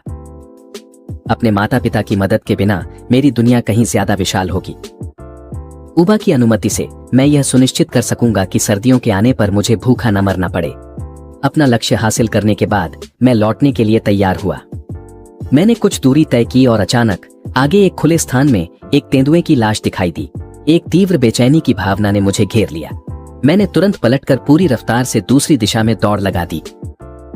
हालांकि मैं अंधविश्वासी नहीं हूं, फिर भी मैंने अपनी प्रवृत्ति का पालन किया। जल्द ही मैंने इस ओवरलैप वाले क्षेत्र को पार कर लिया और अपनी मां के इलाके में प्रवेश कर गया। जैसे ही मैंने राहत की सांस ली, एक सिहरन मेरी पीठ से होते हुए सीधे दिमाग तक पहुंच गई। एक आंख वाला बाघ। उस पल वह मुझे बर्फीली नजरों से घूर रहा था। मैंने अपने शरीर के स्वाभाविक कंपन को जबरदस्ती रोक दिया। वह एक आंख वाला बाघ मेरी पदचिह्नों का पीछा करता हुआ अब तक मेरे पीछे था। मुझे पीछे मुड़कर सोचने पर घबराहट महसूस हुई। अगर मैं थोड़ा भी धीमा होता तो इस वक्त मैं एक लाश होता। एक आंख वाले बाघ की घातक उदासीनता का सामना करते हुए मैं पीछे नहीं हटा। मैं उसके सामने खड़ा हो गया और उसी तरह की नजरों से उसे देखा। मैंने इस मुलाकात के खतरे को चुपचाप याद कर लिया। जब मैं बड़ा हो जाऊंगा तो आज की बात का बदला जरूर लूंगा, ये मेरी कसम है। लेकिन जैसे ही मेरा दिल शांत होने लगा, अचानक एक नई बेचैनी पैदा हो गई। तभी जंगल में एक गुस्से से भरी दहाड़ गूंज उठी। दिशा ठीक वही थी जहां मैंने ज्यू और दावेई को छुपाया था। कमबख्त। मेरा दिल जोर से धड़क उठा और मैं पूरी रफ्तार से गुफा की ओर दौड़ पड़ा। उसी पल मेरे सामने जमीन कांप उठी। मां बाघिन का रास्ता रोकते हुए मेरा छोटा भाई पूरे शरीर के बाल खड़े किए खड़ा था। चाहे मेरी मां कितनी भी दहाड़े, मेरा भाई उसके सामने अडिग खड़ा रहा, हिला तक नहीं। छोटे को मेरी दी हुई हिदायतें याद थीं और पहली बार उसने हमारी मां पर गुर्राया। मां बाघिन ने वह दहाड़ सुनी जो बहुत तेज नहीं थी और वह स्तब्ध रह गई। वह यकीन नहीं कर पा रही थी कि जिस शावक को उसने पाला है वह ऐसा करने की हिम्मत कर सकता है। उसके लिए यह पूरी तरह से अपमानजनक था। इसलिए जब उसका बेटा बार बार उसका रास्ता रोकता रहा, मां बाघिन गुस्से से फट पड़ी। उसने अपनी ताकतवर बाघिन की पंजा उठाई और अपने भाई को 10 मीटर दूर उड़ा दिया। मेरी मां धीरे धीरे डा और वेई की ओर बढ़ रही थी। नाजुक क्षण में मैं ठीक समय पर पहुंच गया। मैं उसके सामने आ गया और तुरंत एक चेतावनी भरी दहाड़ लगाई। मैं अपनी ही मां से लड़ना नहीं चाहता था जब तक कि कोई और विकल्प न हो, लेकिन मेरी चेतावनी का उस पर कोई असर नहीं हुआ। उसने अपना जबड़ा खोला और मेरे कंधे पर काट लिया। मैंने उसके हमले का विरोध नहीं किया। शायद खून की गंध ने उसे उत्तेजित कर दिया था। मेरी मां के चेहरे पर जो गुस्से की झलक थी वह धीरे धीरे नरम पड़ने लगी। आखिरकार सबसे क्रूर बाघिन भी अपने बच्चों को नहीं खाती। उसने अभी भी वह आखिरी पारिवारिक बंधन संभाल कर रखा था। वह यह नहीं समझ पा रही थी कि उसका अपना बेटा एक हमलावर के वंशजों की मदद क्यों करेगा। मेरी मां के चेहरे के भाव लगातार बदल रहे थे। आखिरकार उसने जैसे कोई फैसला लिया और जोरदार दहाड़ लगाई। यह उसकी विदाई थी। इसके बाद वह बिना पीछे देखे चली गई। मेरा छोटा भाई शायद समझ गया था कि क्या हो रहा है। वह उसे रोकने के लिए दौड़ा, लेकिन मेरी मां ने उसे लात मारकर फिर से दूर फेंक दिया। यह दृश्य देखकर मेरे दिल में एक खालीपन सा महसूस हुआ। मुझे और मेरे भाई को हमारी अपनी माँ ने बेरहमी से निर्वासित कर दिया था। हालांकि मैंने सोचा था कि एक दिन वह हमें जरूर निकालेगी, लेकिन कभी नहीं सोचा था कि यह इतना जल्दी होगा। लेकिन अपने भविष्य की योजनाओं के लिए मुझे दा और वेई की रक्षा करनी थी। अगर हम इस सर्दी से बच गए तो मैं इस जंगल का निर्विवाद राजा बन जाऊंगा। अब हम यहाँ और नहीं रुक सकते थे। हमें जल्द से जल्द कोई सुरक्षित जगह ढूंढनी थी जहां हम बच सकें। वह जगह मेरे माता पिता के इलाके के पास होनी चाहिए थी, लेकिन उस अंधे बाग से दूर। 2 घंटे बाद और तीनों छोटे बच्चों के साथ मुझे एक अस्थायी आश्रय मिल गया। वह एक जलस्रोत के पास था। इसके अलावा वहां एक प्राकृतिक पत्थर की गुफा भी थी। शायद ऐसा इसलिए था क्योंकि वे अभी तक अभ्यस्त नहीं हुए थे। मेरे छोटे भाई की नजर अब भी खोई और उलझन में थी, लेकिन मैं उसे दिलासा देने के लिए पास नहीं गया। हर साइबेरियन बाघ को अपना रास्ता खुद तय करना होता है, लेकिन मैं चाहता हूं कि मेरे भाई की जिंदगी अलग हो। अब मुझे 3 शावकों की देखभाल करनी थी। मुझे हर दिन इतनी बड़ी शिकार की गारंटी देनी थी कि सबका पेट भर सके। बाकी 3 शावकों को शिकार करना सिखाने की जिम्मेदारी भी मुझ पर आ गई थी। हमने थोड़ी देर आराम किया और फिर मैं तीनों शावकों के साथ बाहर निकला। हालांकि जैसे ही हम अपनी माँ के क्षेत्र की सीमा पर पहुंचे, अचानक जंगल में जोरदार शोर सुनाई दिया। मैंने छोटे शावकों को जल्दी से घास में छुपने के लिए कहा। थोड़ी ही देर बाद वहां एक झुंड आया जो प्रवास कर रहे भूरे भेड़ियों का था। वे 20 से भी अधिक थे, जिनमें बड़े और छोटे दोनों शामिल थे। हालांकि वे बहुत बड़े नहीं थे, लेकिन उनकी संख्या काफी थी। मुझे नहीं पता था कि यह भेड़ियों का झुंड कहां जा रहा है, इसलिए तीनों छोटे शावकों की सुरक्षा के लिए मैंने इंतजार करने का फैसला किया। लेकिन योजनाएं हमेशा वैसी नहीं होती जैसी हम उम्मीद करते हैं। 2 या 3 भूरे भेड़िए अनजाने में उसी ओर बढ़ रहे थे जहां हम छुपे हुए थे। शायद झुंड यहां आराम करने की योजना बना रहा था। शिकारियों के रूप में यह स्वाभाविक है कि वे हर उस जगह की जांच करें जो घात लगाने के लिए छिपने की जगह हो सकती है। मैंने तीनों छोटे शावकों को इशारा किया कि वे कोई भी आवाज न करें। मैंने आसपास का माहौल देखा और जल्दी ही एक आपातकालीन योजना बना ली। अगर झुंड हमें खोज लेता तो मैं छोटे शावकों से कहता कि वे कोई ऊंचा पेड़ ढूंढें और उस पर चढ़ जाएं, ताकि मुझे उनकी चिंता न करनी पड़े। यहाँ तक कि अगर मुझे 10 से अधिक वयस्क ग्रे भेड़ियों का सामना भी करना पड़े तो भी मुझे जरा सा भी डर महसूस नहीं होगा। कुछ भेड़िए कुछ कदम आगे बढ़े और अचानक रुक गए। ऐसा लग रहा था कि उन्होंने कुछ ऐसा सूंघ लिया है जिससे वे डर गए हैं। उनके पैर बेकाबू होकर कांपने लगे। यह देखकर मुझे पता चल गया कि अब हम और छुप नहीं सकते थे। इससे पहले कि भेड़िए चेतावनी देने के लिए हुआकते, क्योंकि उन्होंने मुझे देख लिया था, मैंने तय किया कि मैं ही पहले हमला करूंगा। एक अच्छे साइबेरियन बाघ की तरह मुझे पहल करनी थी। तुरंत ही ग्रे भेड़ियों ने एक के बाद एक हुआंकना शुरू कर दिया और जल्दी से इकट्ठा होकर बचाव के लिए तैयार हो गए। अपनी संख्या का फायदा उठाते हुए लगातार चेतावनी देने लगे। वे मुझे डराना चाहते थे, इसलिए मैंने एक जोरदार और गहरा दहाड़ छोड़ा। सिवाय अल्फा भेड़िए के, जो काफी शांत रहा, बाकी सभी भेड़िए डरने लगे। अल्फा ने मुझे अपने दांत दिखाए। पीछे हटने का कोई इरादा नहीं था। अफसोस कि उसे कभी अंदाजा नहीं था कि मैं एक इंसानी आत्मा वाला साइबेरियन बाघ हूं और मैं नियमों के हिसाब से नहीं खेलता। मैं सीधा झुंड की ओर अल्फा पर हमला करने के लिए झपटा और एक ही पंजे के वार से उसे दूर उड़ा दिया। फिर मैं रुक गया। आखिरकार मैं नहीं चाहता था कि ढेर सारे भेड़िए मुझे घेर लें। यह देखकर भेड़ियों का झुंड वहां रुकने की हिम्मत नहीं कर सका। वे अपनी पूंछ टांगों के बीच दबाकर चारों ओर भाग गए। पेड़ पर इंतजार कर रहे तीनों छोटे भी तने से फिसलकर नीचे आ गए। उनके लिए मैं एक वयस्क बाघ से भी ज्यादा बहादुर था। उनकी आंखों में केवल प्रशंसा ही थी। मैंने भेड़ियों के झुंड के जाने की दिशा में नजरें गड़ाए हुए हल्की सी गुर्राहट निकाली। मुझे नहीं पता क्यों, लेकिन मुझे फिर से खतरे का एहसास हुआ। जब से हम इस इलाके में आए हैं, मैंने देखा है कि हर जगह शिकारियों और शिकारों की असामान्य संख्या है। मैंने अपने माता पिता की नकल करते हुए पहल करने का फैसला किया। मैं इस छोटे से इलाके की गश्त करूंगा ताकि मुझसे भोजन और संसाधनों के लिए प्रतिस्पर्धा करने वालों, यानी उन मध्यम और छोटे आकार के शिकारियों को डरा सकूं। मैं वापस गुफा में गया और ऊर्जा वापस पाने के लिए थोड़ी देर आराम किया। जब मैं इस इलाके को देख रहा था, जो अभी मेरा नहीं था, तो मैंने महसूस किया कि मेरे भीतर एक बड़ी महत्वाकांक्षा पनप रही है। अब से मैं राजा बनने के लिए अपना रास्ता बनाना शुरू करूंगा। मैंने तीनों शावकों को बुलाया कि वे मेरा पीछा करें और मैंने आधिकारिक तौर पर अपनी गश्त शुरू कर दी। हालांकि मेरी मौजूदगी एक वयस्क बाघ जितनी डरावनी नहीं है, लेकिन आज मैं उन शिकारियों को भगा दूंगा। मुझे अपनी खुद की ताकत दिखानी थी। मुझे पता था कि ऐसा करने से शायद मेरे माता पिता नाराज होंगे, लेकिन अब मुझे इसकी ज्यादा परवाह नहीं थी। वैसे भी इस सर्दी के बाद इस इलाके में मेरे लिए अब कोई जगह नहीं रह जाएगी। आज जब मैंने फिर से इलाके की गश्त की तो मुझे एक ऐसा एहसास हुआ जो मैंने पहले कभी महसूस नहीं किया था। शायद मेरी दहाड़ बहुत तेज थी और आखिरकार उसने दूर दूर तक मौजूद लोगों को भी सतर्क कर दिया। मेरे माता पिता को, जो उवा के इलाके में हनीमून मना रहे थे। उवा ने उस पल में मेरी भावना को समझ लिया था। उसने भी अपनी नाराजगी जताने के लिए एक दहाड़ लगाई। मैंने उसकी चेतावनी को कोई महत्व नहीं दिया। आखिरकार मैं उसका बेटा हूं। जब तक मैं कुछ सीमाएं पार नहीं करता वह मेरा कुछ नहीं बिगाड़ेगा। इसके अलावा उवा अपने हनीमून के बीच में था। उसके पास इन बातों के लिए समय नहीं था। उसके लिए प्रजनन सबसे महत्वपूर्ण था। असल में जब उवा ने अपनी चेतावनी दी तो मैं भी उसे जवाब में दहाड़ने ही वाला था। उस पल मुझे थोड़ा समझ में आया कि साइबेरियाई बाघ अपने लगभग वयस्क बच्चों को क्यों निकाल देते हैं। क्या गजब के विद्रोही बच्चे होते हैं ये। हालांकि मेरा आकार लगभग एक वयस्क बाघ जितना था, फिर भी हमेशा कुछ जानवर ऐसे थे जो मुझसे नहीं डरते थे। ज्यादा दूर नहीं, एक छोटी सी पहाड़ी पर दो तेंदुए साथ बैठे थे। वे मुझे दूर से गश्त करते हुए देख रहे थे। कुछ देर तक उन्हें घूरने के बाद मैंने तुरंत उन दोनों तेंदुओं को पहचान लिया। वे मेरे दुश्मन थे। कुछ समय पहले जब मेरे पिता मुझे और मेरे भाई को गश्त पर ले गए थे, उन्होंने एक तेंदुए को मार डाला था। वह इसी जोड़ी का भाई था। शायद जंगल की कठिन परीक्षाओं के कारण इन दोनों भाइयों का व्यवहार अब बहुत अधिक सतर्क हो गया था, या शायद यह उवा की धमकी के कारण था। उन्होंने तुरंत मुझ पर हमला करने के लिए झपट्टा नहीं मारा, लेकिन फिर भी मैंने मेरे परिवार के प्रति उनकी नफरत को कम आंका था। जैसे जैसे अंधेरा होने लगा, मैं तीनों शावकों को वापस गुफा की ओर ले जा रहा था। पेड़ों के बीच से दो तेंदुए धीरे धीरे बाहर आए और मेरा रास्ता रोक लिया।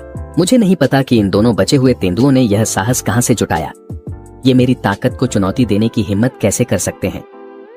यह बिल्कुल सही मौका है कि मैं इन्हें उदाहरण बनाकर दूसरों को चेतावनी दूं। स्पष्ट रूप से उन दोनों तेंदुओं ने मुझे पहचान लिया था। आखिरकार उवा ने उनके भाई को मार डाला था। यह स्वाभाविक था कि वे मुझसे, एक साधारण शावक से, बदला लेना चाहते थे। तुरंत ही मैंने अपने बाघ भाई बहनों को अपने पीछे कर लिया।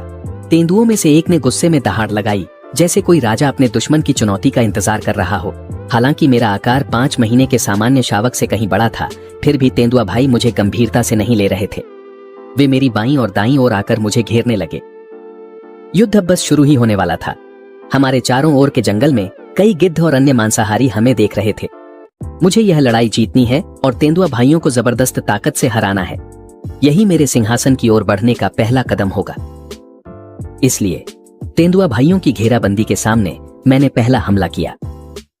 और कई महीनों की जीवित रहने की कोशिशों के बाद तेंदुआ भाई एकदम बेहतरीन तालमेल के साथ काम कर रहे थे। जब मैंने उनमें से एक पर हमला किया तो दूसरा मुझ पर झपट पड़ा, और जब मैं खुद को बचाने के लिए घूमने पर मजबूर होता तो पहला तेंदुआ उसी तरह दूसरी ओर से फिर हमला कर देता। लेकिन इसका मुझ पर कोई असर नहीं होता था। मेरे शरीर की मोटी चर्बी की वजह से भले ही वे मुझे काट भी लें, वे मुझे फाड़ नहीं सकते थे।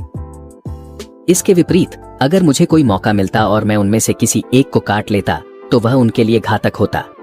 इसलिए मैंने अपनी सारी ताकत उस तेंदुए पर केंद्रित कर दी जो मेरे सामने था। हालांकि मेरी वर्तमान गति उनकी गति के सामने टिक नहीं पा रही थी।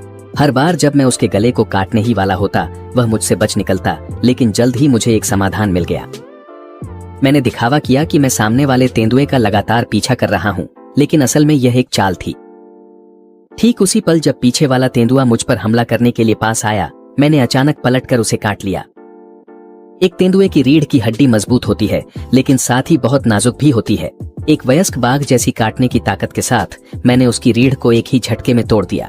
दूसरा तेंदुआ अपने भाई की भयानक हालत देखकर डर से कांप उठा। जब उसे होश आया तो वह बिना पीछे देखे डर के मारे भाग गया।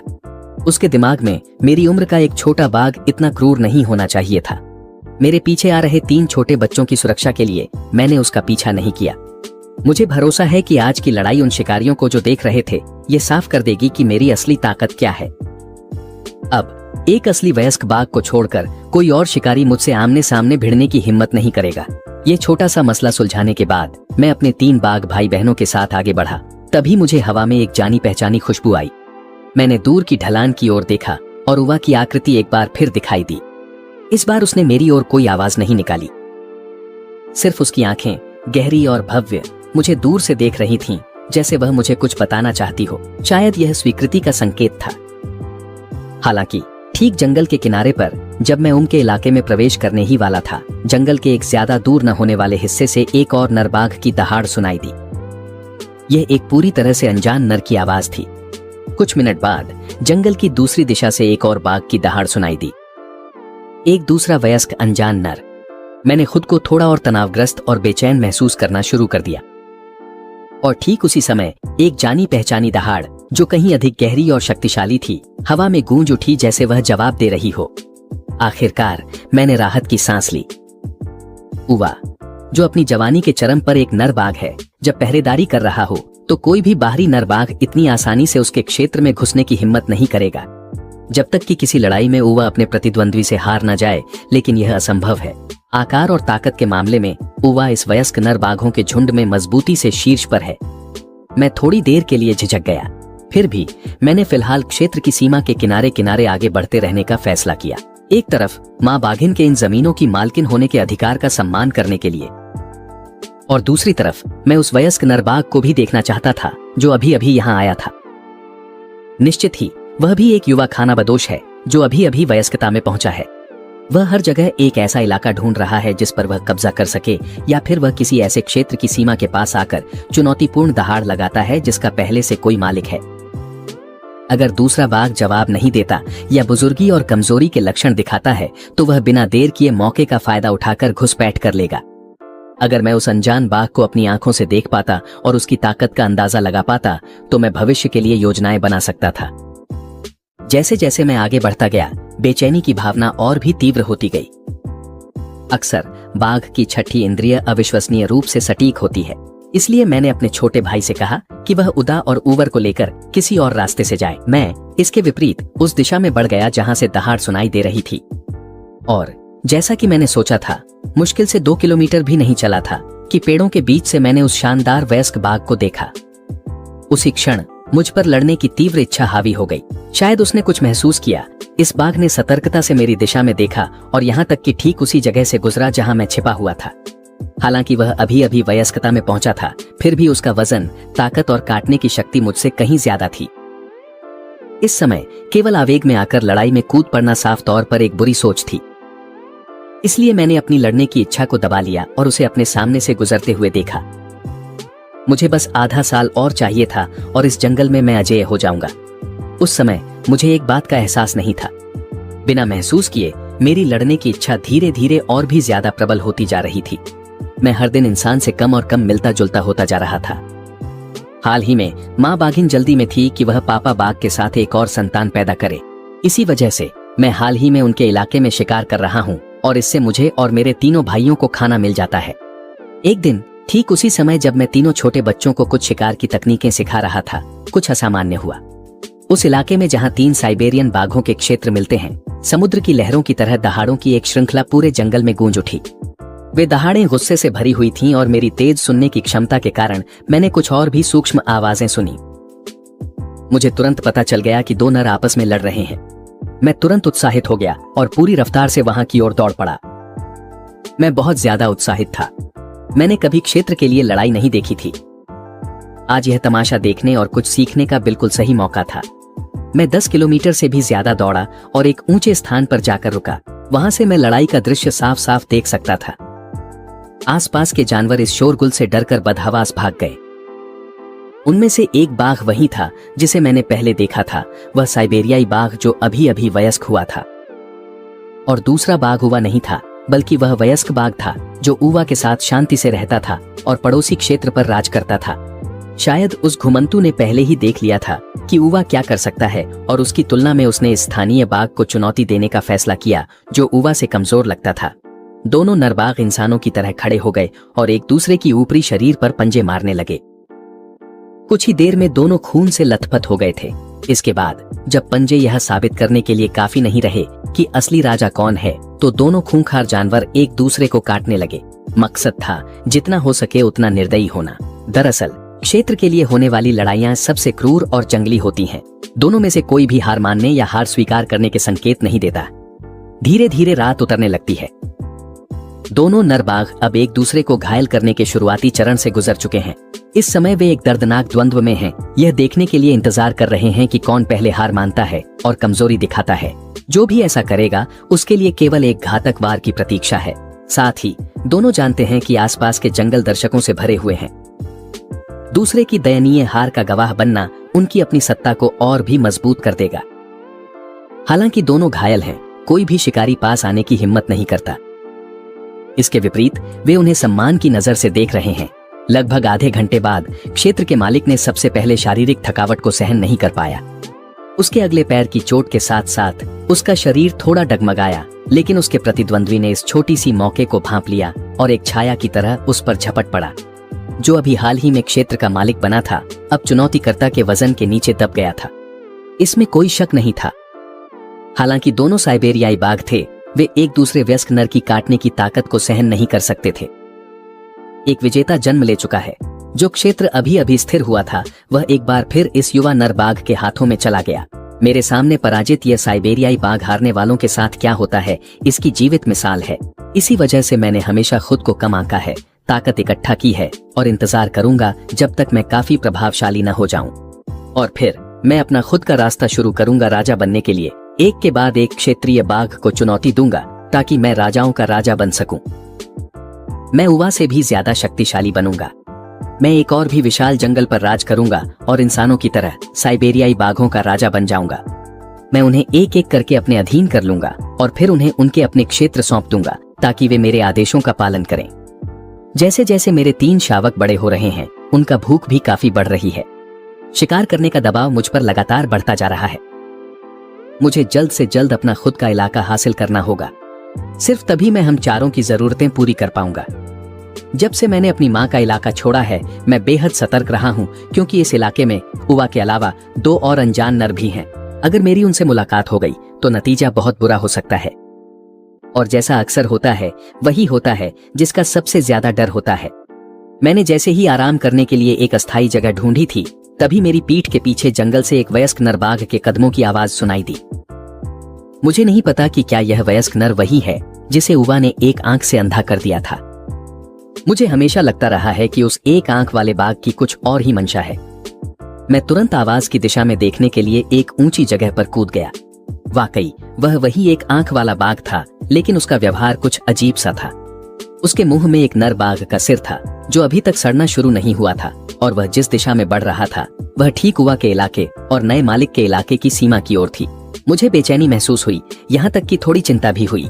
मुझे डर था कि जो मैंने पहले सोचा था वह धीरे धीरे सच होता जा रहा है।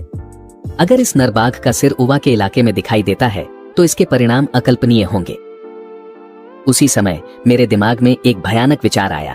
अगर यह एक आंख वाला बाघ जानबूझकर ऐसा कर रहा है ताकि उवा और युवा नर बाघ के बीच टकराव हो जाए, तो भले ही युवा पड़ोसी बाघ अपनी जवानी के कारण उवा को हरा न सके, वह उसे कुछ चोटें तो पहुंचा ही सकता है।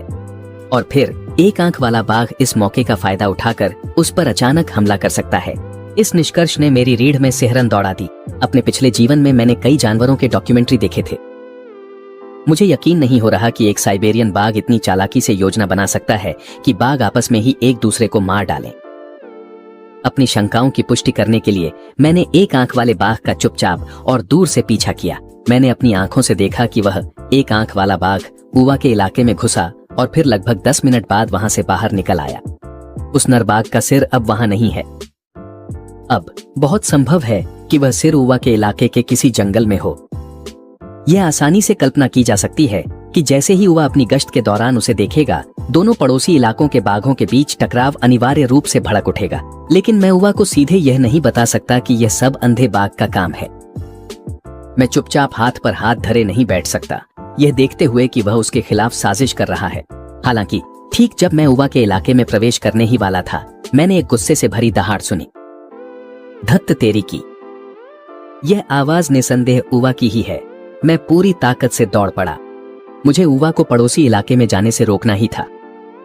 लेकिन जब मैं वहां पहुंचा तो मुझे पता चल गया कि अब बहुत देर हो चुकी थी। उस समय उवा हत्यारी नजरों से उस बाघ के सिर को घूर रहा था। उवा के लिए पड़ोसी इलाके का वह लड़का न सिर्फ बदतमीज था, बल्कि उसने उसकी जमीन पर आकर यह चुनौती भी दी थी। यह उसकी माँ रानी की गरिमा के खिलाफ है और यह अटल है। सिर्फ उन गुस्से से भरे दहाड़ों से ही पता चल रहा था कि ऊवा कितना क्रोधित था। अगर मैं उस समय लापरवाही से पास जाता तो बहुत संभव था कि मैं उसकी नाराजगी का पहला शिकार बन जाता। आखिरकार अब हमारी पिता पुत्र की रिश्ता पहले जैसा करीबी नहीं रहा। अब मुझे हर हाल में यह रोकना होगा कि ऊवा और वह युवा बाघ आमने सामने ना हो।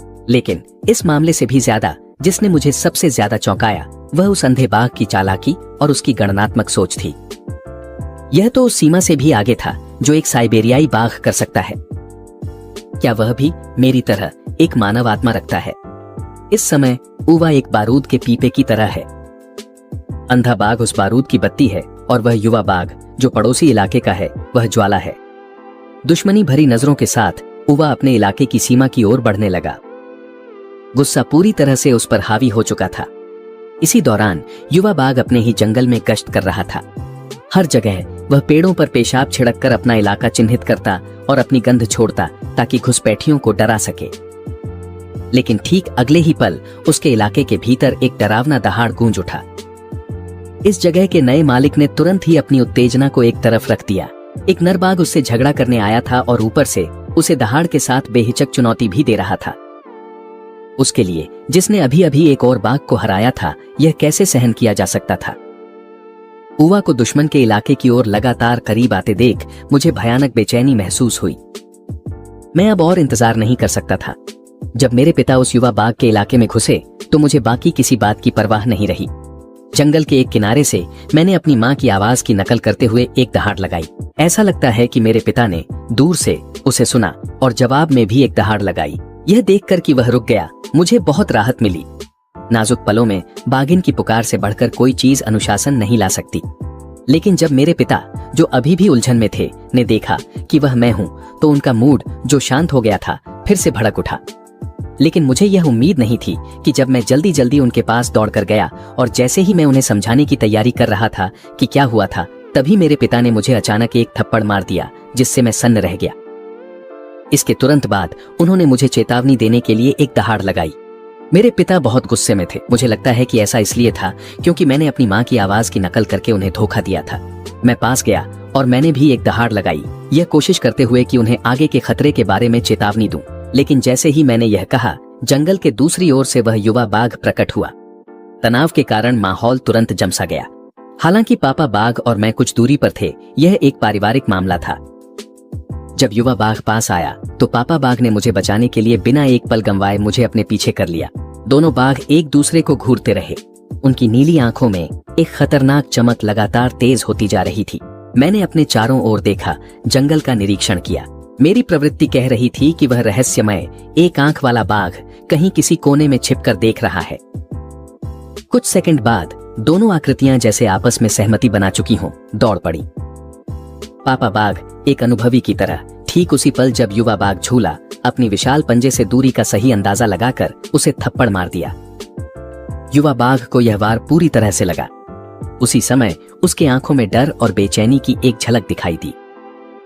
उसने अपना सिर झटका जो घूम रहा था, खुद को संभाला और नवीनीकृत लड़ाई के जज्बे के साथ फिर से उसे चुनौती भरी नजरों से देखने लगा। ऐसा लग रहा था कि नतीजा पहली बार जैसा ही होगा। पापा बाघ ने अपनी जबरदस्त बढ़त के साथ उसे फिर से एक और थप्पड़ जड़ दिया। पापा बाघ की युवा बाघ के प्रति उपेक्षा ने उसे जबरदस्त अपमान का एहसास कराया। उसके दोनों हमले दूसरे की एक लापरवाह थप्पड़ से ही रोक दिए गए थे। इसके अलावा उसके चेहरे में आग सी जलन हो रही थी। युवा बाघ अब और सहन नहीं कर सका। वह लगातार खतरनाक और गुस्से से भरी दहाड़े निकालता रहा, जबकि वह इधर उधर टहल रहा था, ज्यादा दूर नहीं। ऐसा लग रहा था कि वह हमला करने के लिए सबसे अच्छा कोण और समय तलाश रहा है। और तभी मैंने एक आंख वाले बाघ की परछाई देखी। 2 किलोमीटर दूर एक चट्टान पर बैठा वह चुपचाप सब कुछ देख रहा था जो हो रहा था। पापा टाइगर और युवा बाघ के बीच मुकाबला देखकर मैं उन्हें रोकना चाहता था, लेकिन मुझे डर था कि कहीं हालात और न बिगड़ जाएं। पापा टाइगर का भी खुद को रोकने का कोई इरादा नहीं था। वह पहले हमला करने का मौका तलाशने लगा। उसका युद्ध का अनुभव बहुत विशाल था, एक नौसिखिए युवा बाघ की तुलना में कहीं ज्यादा। पापा टाइगर ने मौका देखकर खुद को आगे बढ़ाया और युवा बाघ पर झपट पड़ा। उसका शरीर हवा में छलांग लगाते हुए एक काली छाया की तरह था, जिसने पल भर में युवा बाघ को ढक लिया, जब तक कि वह पापा टाइगर के शरीर के नीचे दब नहीं गया, जो उसके शरीर को जोर से काट रहा था। तभी युवा बाघ को पापा टाइगर के असली आतंक का एहसास हुआ। उसकी आंखों में डर इतना गहरा था कि मानो उसे छू भी सकते थे। उसे अपनी हर बात पर पछतावा हुआ। अगर वह आज जिंदा बचकर निकल गया तो शायद अपनी बाकी जिंदगी में कभी भी पापा टाइगर के इलाके में कदम नहीं रखेगा। कुछ पल की तनातनी के बाद पापा टाइगर के दांतों ने युवा बाघ का शरीर छोड़ दिया। फिर वह अपने प्रतिद्वंद्वी के पास गया और एक गूंजदार दहाड़ लगाई। यह सबसे शक्तिशाली चेतावनी थी। पापा टाइगर ने भी हारने वाले को खत्म नहीं किया। ऐसा लगता था कि नर बाघों की लड़ाइयों में यह एक अलिखित समझौता था। एक आंख वाला बाघ कब चला गया पता ही नहीं चला, और मुझे यह भी नहीं पता था कि ठीक उसी समय जब पापा टाइगर और मैं वहां से चले गए, एक आंख वाला बाघ फिर से चुपके से वहां आ गया। उसने अपनी जीभ निकाली और जमीन पर गिरी बाघ की बची हुई खून को चाट लिया। उसने इलाके का निरीक्षण किया और महसूस किया कि जमीन पर फैला सारा खून युवा बाघ का ही था। उसकी आमतौर पर शांत आंखों में एक झलक उत्साह की दिखाई दी। वह नजर तिरस्कार भरी थी। उसने जंगल की जमीन पर पापा टाइगर द्वारा छोड़े गए कुछ बालों को सूंघा।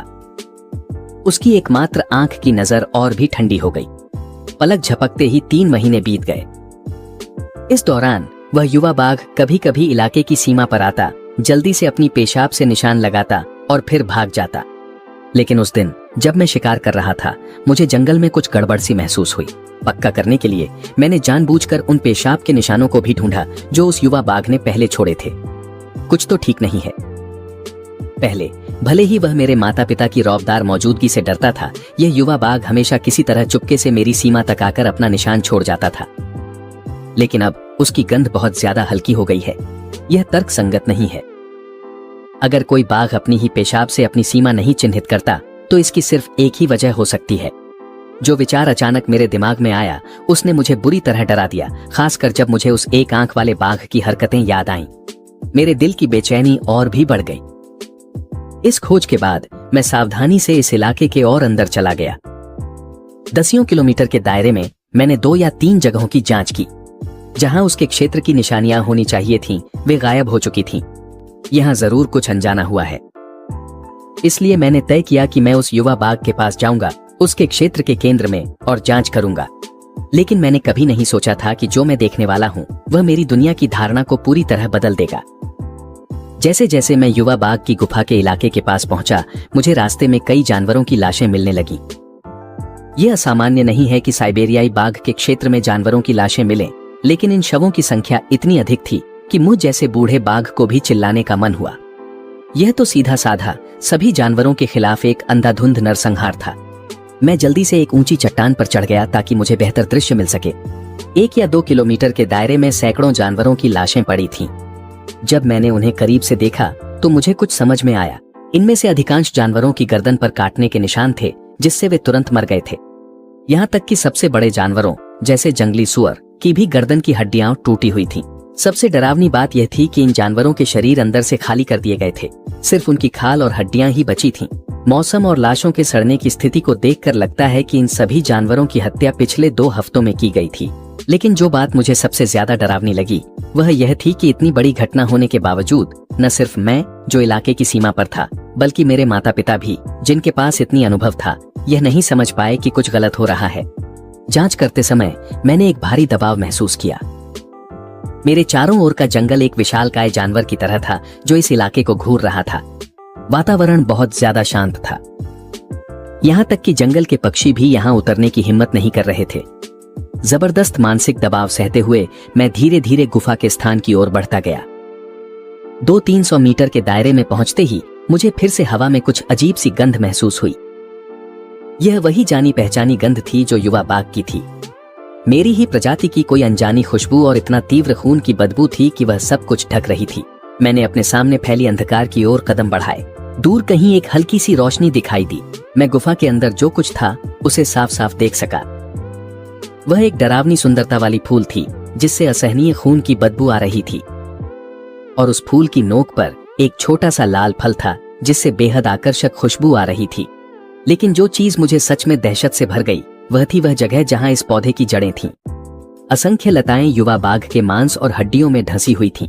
वे लताएं लगातार मरोड़ खा रही थीं, उसके शरीर से पोषक तत्व निकालकर ऊपर भेज रही थीं। मैं जो कुछ भी देख रहा था वह बहुत ही अजीब था, मेरी समझ से पूरी तरह बाहर। अचानक मैंने फिर से उस मोहक खुशबू को सूंघा और खुद को रोक नहीं पाया। मेरी अगली टांगें आगे बढ़ गईं। अचानक मेरे सामने पूरा दृश्य बदल गया। गगनचुंबी इमारतें, शहर की नियॉन लाइटें, वे दृश्य सामने आ गए जिन्हें मैंने बाघ के रूप में पुनर्जन्म लेने के बाद लगभग भुला ही दिया था। वे फिर से सामने आ गए। डर के मारे मैंने नीचे झुककर अपना शरीर देखा। मेरे मजबूत बाघ के पंजे अब 5 इंसानी उंगलियों में बदल गए थे। अचानक मैंने आगे से आती एक गर्म और जानी पहचानी सी अनुभूति महसूस की।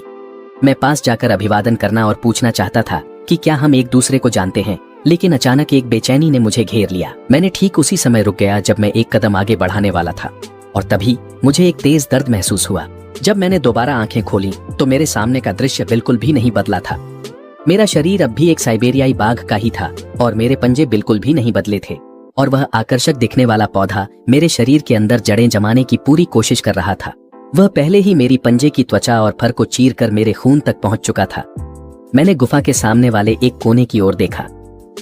जो युवक पहले दर्द से धीरे धीरे कराह रहा था, अब वह एक लाश बन चुका था। उसकी हालत दयनीय थी, बिल्कुल वैसे ही जैसे गुफा के बाहर के जानवरों की थी। जब मुझे होश आया तो मैंने स्वाभाविक रूप से अपनी बाघ की पंजे से उस पौधे की डंडी को उखाड़ने की कोशिश की। मुझे उम्मीद नहीं थी कि अपनी पूरी ताकत लगाने के बावजूद मैं उसे तोड़ नहीं पाऊंगा, इसलिए मैंने अपनी दांतों से उस डंडी को काट लिया। अपनी जबड़े की पूरी ताकत लगाकर मैंने मजबूती से दबाया, उल्टी जैसा महसूस होते हुए भी सहन किया। जैसे ही मैंने उस पौधे को चबाया, अचानक मेरे शरीर में गर्मी की एक लहर सी उठी। मुझे सोचने का समय ही नहीं मिला। मैं बस इस अजीब और डरावनी जगह से भाग जाना चाहता था। क्योंकि उसकी एक जड़ मेरे पंजे में ढंसी हुई थी, मैं उसे चाहे जितना भी झटकूं, हटा नहीं पा रहा था। आखिरकार मैंने अपनी पूरी ताकत से एक जोरदार झटका दिया। मैं गुफा से भागता हुआ बाहर निकला, पूरे पौधे को अपने साथ घसीटते हुए, और जो असहजता महसूस हो रही थी उसे सहन करता रहा। मैं तब तक नहीं रुका जब तक कि मैं गुमा के इलाके में नहीं पहुंच गया। उस मोहक पौधे का एक हिस्सा निगलने की अनुभूति याद करते हुए मैंने उसे फिर से काट लिया। तुरंत ही एक तीव्र खुशबू मेरे मुंह में भर गई। अचानक उस अजीब पौधे की बनावट पत्थर जैसी सख्त हो गई, और ठीक उसी समय मेरे भीतर वह रहस्यमय शक्ति जोरदार तरीके से उभर आई। एक ही पल में वह सख्त हो चुकी पौधा टुकड़ों में बिखर गई और उसके भीतर से बहता मीठा रस मेरे पेट तक पहुंच गया। मेरे भीतर की रहस्यमय ऊर्जा तुरंत ही उथल पुथल मचाने लगी। वह पूरे शरीर में दौड़ने लगी, सामान्य से 10 गुना अधिक सक्रिय होकर। मैं अपने शरीर में हो रहे बदलावों को साफ साफ महसूस कर सकता था। इस चीज का तरल मेरे भीतर की रहस्यमय ऊर्जा को अत्यधिक बढ़ा सकता था। मैं इस विस्फोटक शक्ति की अनुभूति का आदी हो गया था। इसी बीच अंधा बाघ चुपके से गुफा तक पहुंच गया, लेकिन जल्द ही उसे महसूस हुआ कि कुछ गड़बड़ है। वह लाल पौधा जिससे वह ग्रसित था अब वहां नहीं था। उसने पूरी गुफा में खोजबीन की और धीरे धीरे कुछ सुराग मिलने लगे। अपनी ही जाति के किसी एक का गंध। अंधा बाघ धीरे धीरे उस निशान का पीछा करने लगा। यह स्पष्ट था कि अंधे बाघ की हालिया गुमशुदगी का संबंध इसी पौधे से था। तब तक मैंने उस पौधे को पूरी तरह निगल लिया था। इस मजबूत हुए शरीर के साथ न केवल मेरी सूंघने और सुनने की शक्ति बहुत दूर तक पहुंच गई थी, बल्कि मेरी गति और ताकत भी काफी बढ़ गई थी। मैं उस स्तर तक पहुंच गया था जहां मैं एक औसत वयस्क नर बाघ का मुकाबला कर सकता था। मुझे खुद भी पता नहीं चला कि दौड़ते समय मेरा शरीर कई असामान्य बदलावों से गुजर रहा था। यह किसी विकास जैसा लग रहा था। एक खास और अजीब सी अनुभूति मेरे पूरे शरीर में फैलने लगी। धीरे धीरे मुझे एहसास होने लगा कि मेरे साथ कुछ बहुत गलत हो रहा है। जंगल में ज्यादा देर रुकने की हिम्मत न करते हुए मैं पूरी रफ्तार से उस गुफा की ओर दौड़ा जो हमारा आश्रय थी। मैं तेजी से भागा, लेकिन खून में एक नशे जैसी अनुभूति और भी तीव्र होती जा रही थी। कुछ ही किलोमीटर का सफर कभी खत्म न होने वाला लग रहा था। उसी समय वह एक आंख वाला बाघ जो मेरा पीछा कर रहा था, उसने यह दृश्य देखा, लेकिन वह जरा भी हैरान नहीं दिखा। ऐसा लग रहा था जैसे उसने भी ऐसी कोई रूपांतरण की प्रक्रिया अनुभव की हो। वह कुछ किलोमीटर तक मेरा पीछा करता रहा। उस एक आंख वाले की अभिव्यक्ति कुछ जटिल थी। उसी समय उसने मेरी पहचान की पुष्टि कर दी। वह जंगल में कुछ पल सोचने के लिए रुका और आखिरकार मेरा पीछा छोड़ने का फैसला किया, जबकि वही था जिसने अपनी जान जोखिम में डालकर वह पौधा हासिल किया था। हालांकि उसकी ताकत भी बहुत बढ़ गई थी। उस समय वह यह सुनिश्चित नहीं कर पा रहा था कि वह मुझे हरा सकेगा। जब वे दोनों छोटे हैरानी से उभरे तो उन्हें वह रेंगती हुई पौधा भी सुंदर लगने लगी। वे उसे देखने के लिए कुछ कदम आगे बढ़े। सबसे छोटा तेंदुआ पहले तो उस चीज से डर गया था, लेकिन बाद में उसमें भी गहरी जिज्ञासा जाग गई। और ठीक उसी समय कुछ बड़ी और मजबूत पंजे जोर से आगे की ओर झपटे। पौधे की बेलें छोटे बाघ से कुछ ही सेंटीमीटर की दूरी पर थीं। निर्णायक क्षण में मेरे पंजे ने उसे बचा लिया। मुझे अभी भी सिर थोड़ा चकराया हुआ महसूस हो रहा था। जैसे ही मैंने अपनी आंखें खोली, मैंने अपने सामने का दृश्य धुंधला धुंधला देखा। इसलिए बिना हिचकिचाए मैंने अपना पंजा उठाया और जोर से नीचे गिरा दिया। हालांकि धमाका इतना जोरदार था कि मैं खुद भी चौंक गया, और वो भी तब जब मैंने सिर्फ पंजा उठाकर हल्का सा नीचे मारा था और मेरा पंजा जमीन में 10 सेंटीमीटर से भी ज्यादा धंस गया।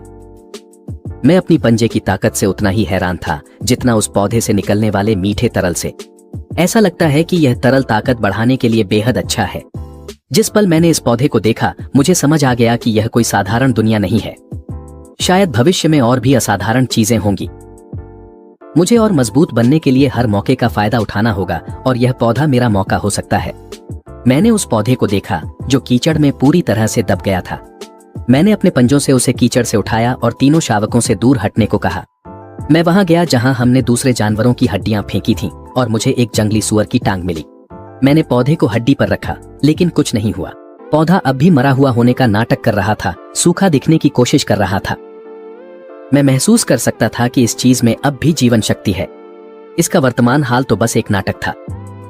कुछ कहे बिना मैं थोड़ा और पास गया और फिर अपने हाल ही में मजबूत हुए दांतों को हल्के से दिखाया। यह पूरी तरह से एक धमकी थी। मेरे वर्तमान आकार और अत्यधिक बढ़ी हुई ताकत के साथ अगर मैं सच में इस पौधे को पहले की तरह चबाने लगूं, तो मुझे डर है कि मेरे दांत इसे टुकड़ों में फाड़ देंगे और मैं इसे निगल जाऊंगा। ठीक उसके बाद एक हल्की सी चटक की आवाज सुनाई दी। पौधा तुरंत नरम हो गया और उसकी बनावट बदल गई। मेरी धमकी के चलते उसकी सारी जड़ें तेजी से जंगली सुअर की टांग की हड्डी में धंस गईं। मैंने उसके हालात को ध्यान से देखा। उसकी बेलें सख्त हड्डी को हैरान कर देने वाली आसानी से भेद रही थीं। अंदर तक जाकर वे पोषक तत्व सोख रही थीं जिनकी उसे जरूरत थी। पिछला दृश्य याद आते ही मैं अनायास ही सतर्क हो गया। कौन जानता है यह चीज और क्या क्या कर सकती है। इसके अलावा क्या इसके पास और भी कोई चालें होंगी? अगर ऐसी कोई चीज इस जंगल में आ जाए तो यहाँ रहने वाले सभी जानवरों के लिए यह पूरी तरह से तबाही बन जाएगी।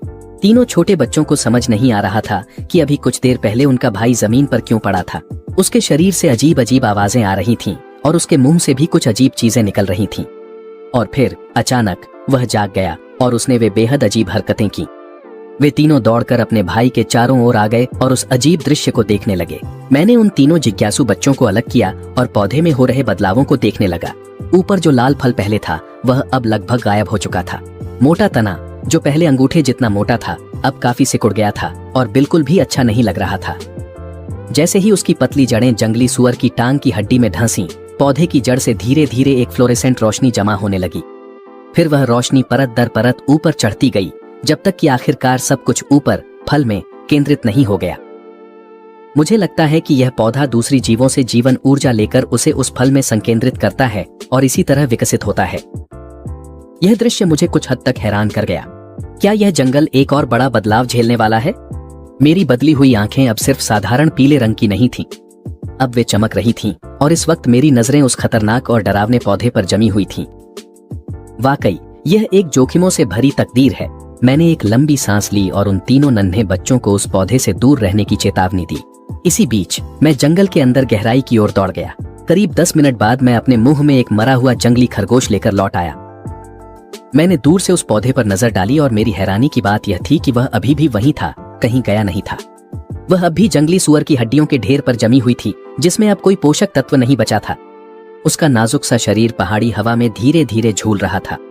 वह किसी छोटे जीवित हो गए परिकठा के बौने जैसी लग रही थी। मैं पास गया और मरा हुआ खरगोश उसके पास गिरा दिया। इससे पहले कि मैं अगला कदम उठा पाता, पौधे ने खुद ब खुद अपनी जड़ें उसकी ओर फैला दी। सिर्फ 7 या 8 मिनट में लगभग 3 या 4 किलो का एक खरगोश पूरी तरह से अपनी जीवन ऊर्जा से खाली हो गया। ऐसा लगता है ये जिंदगी पहले की जिंदगी से बहुत अलग नहीं थी। पौधा एक पल के लिए कांपा और फिर उसका शरीर हल्के से झूलने लगा।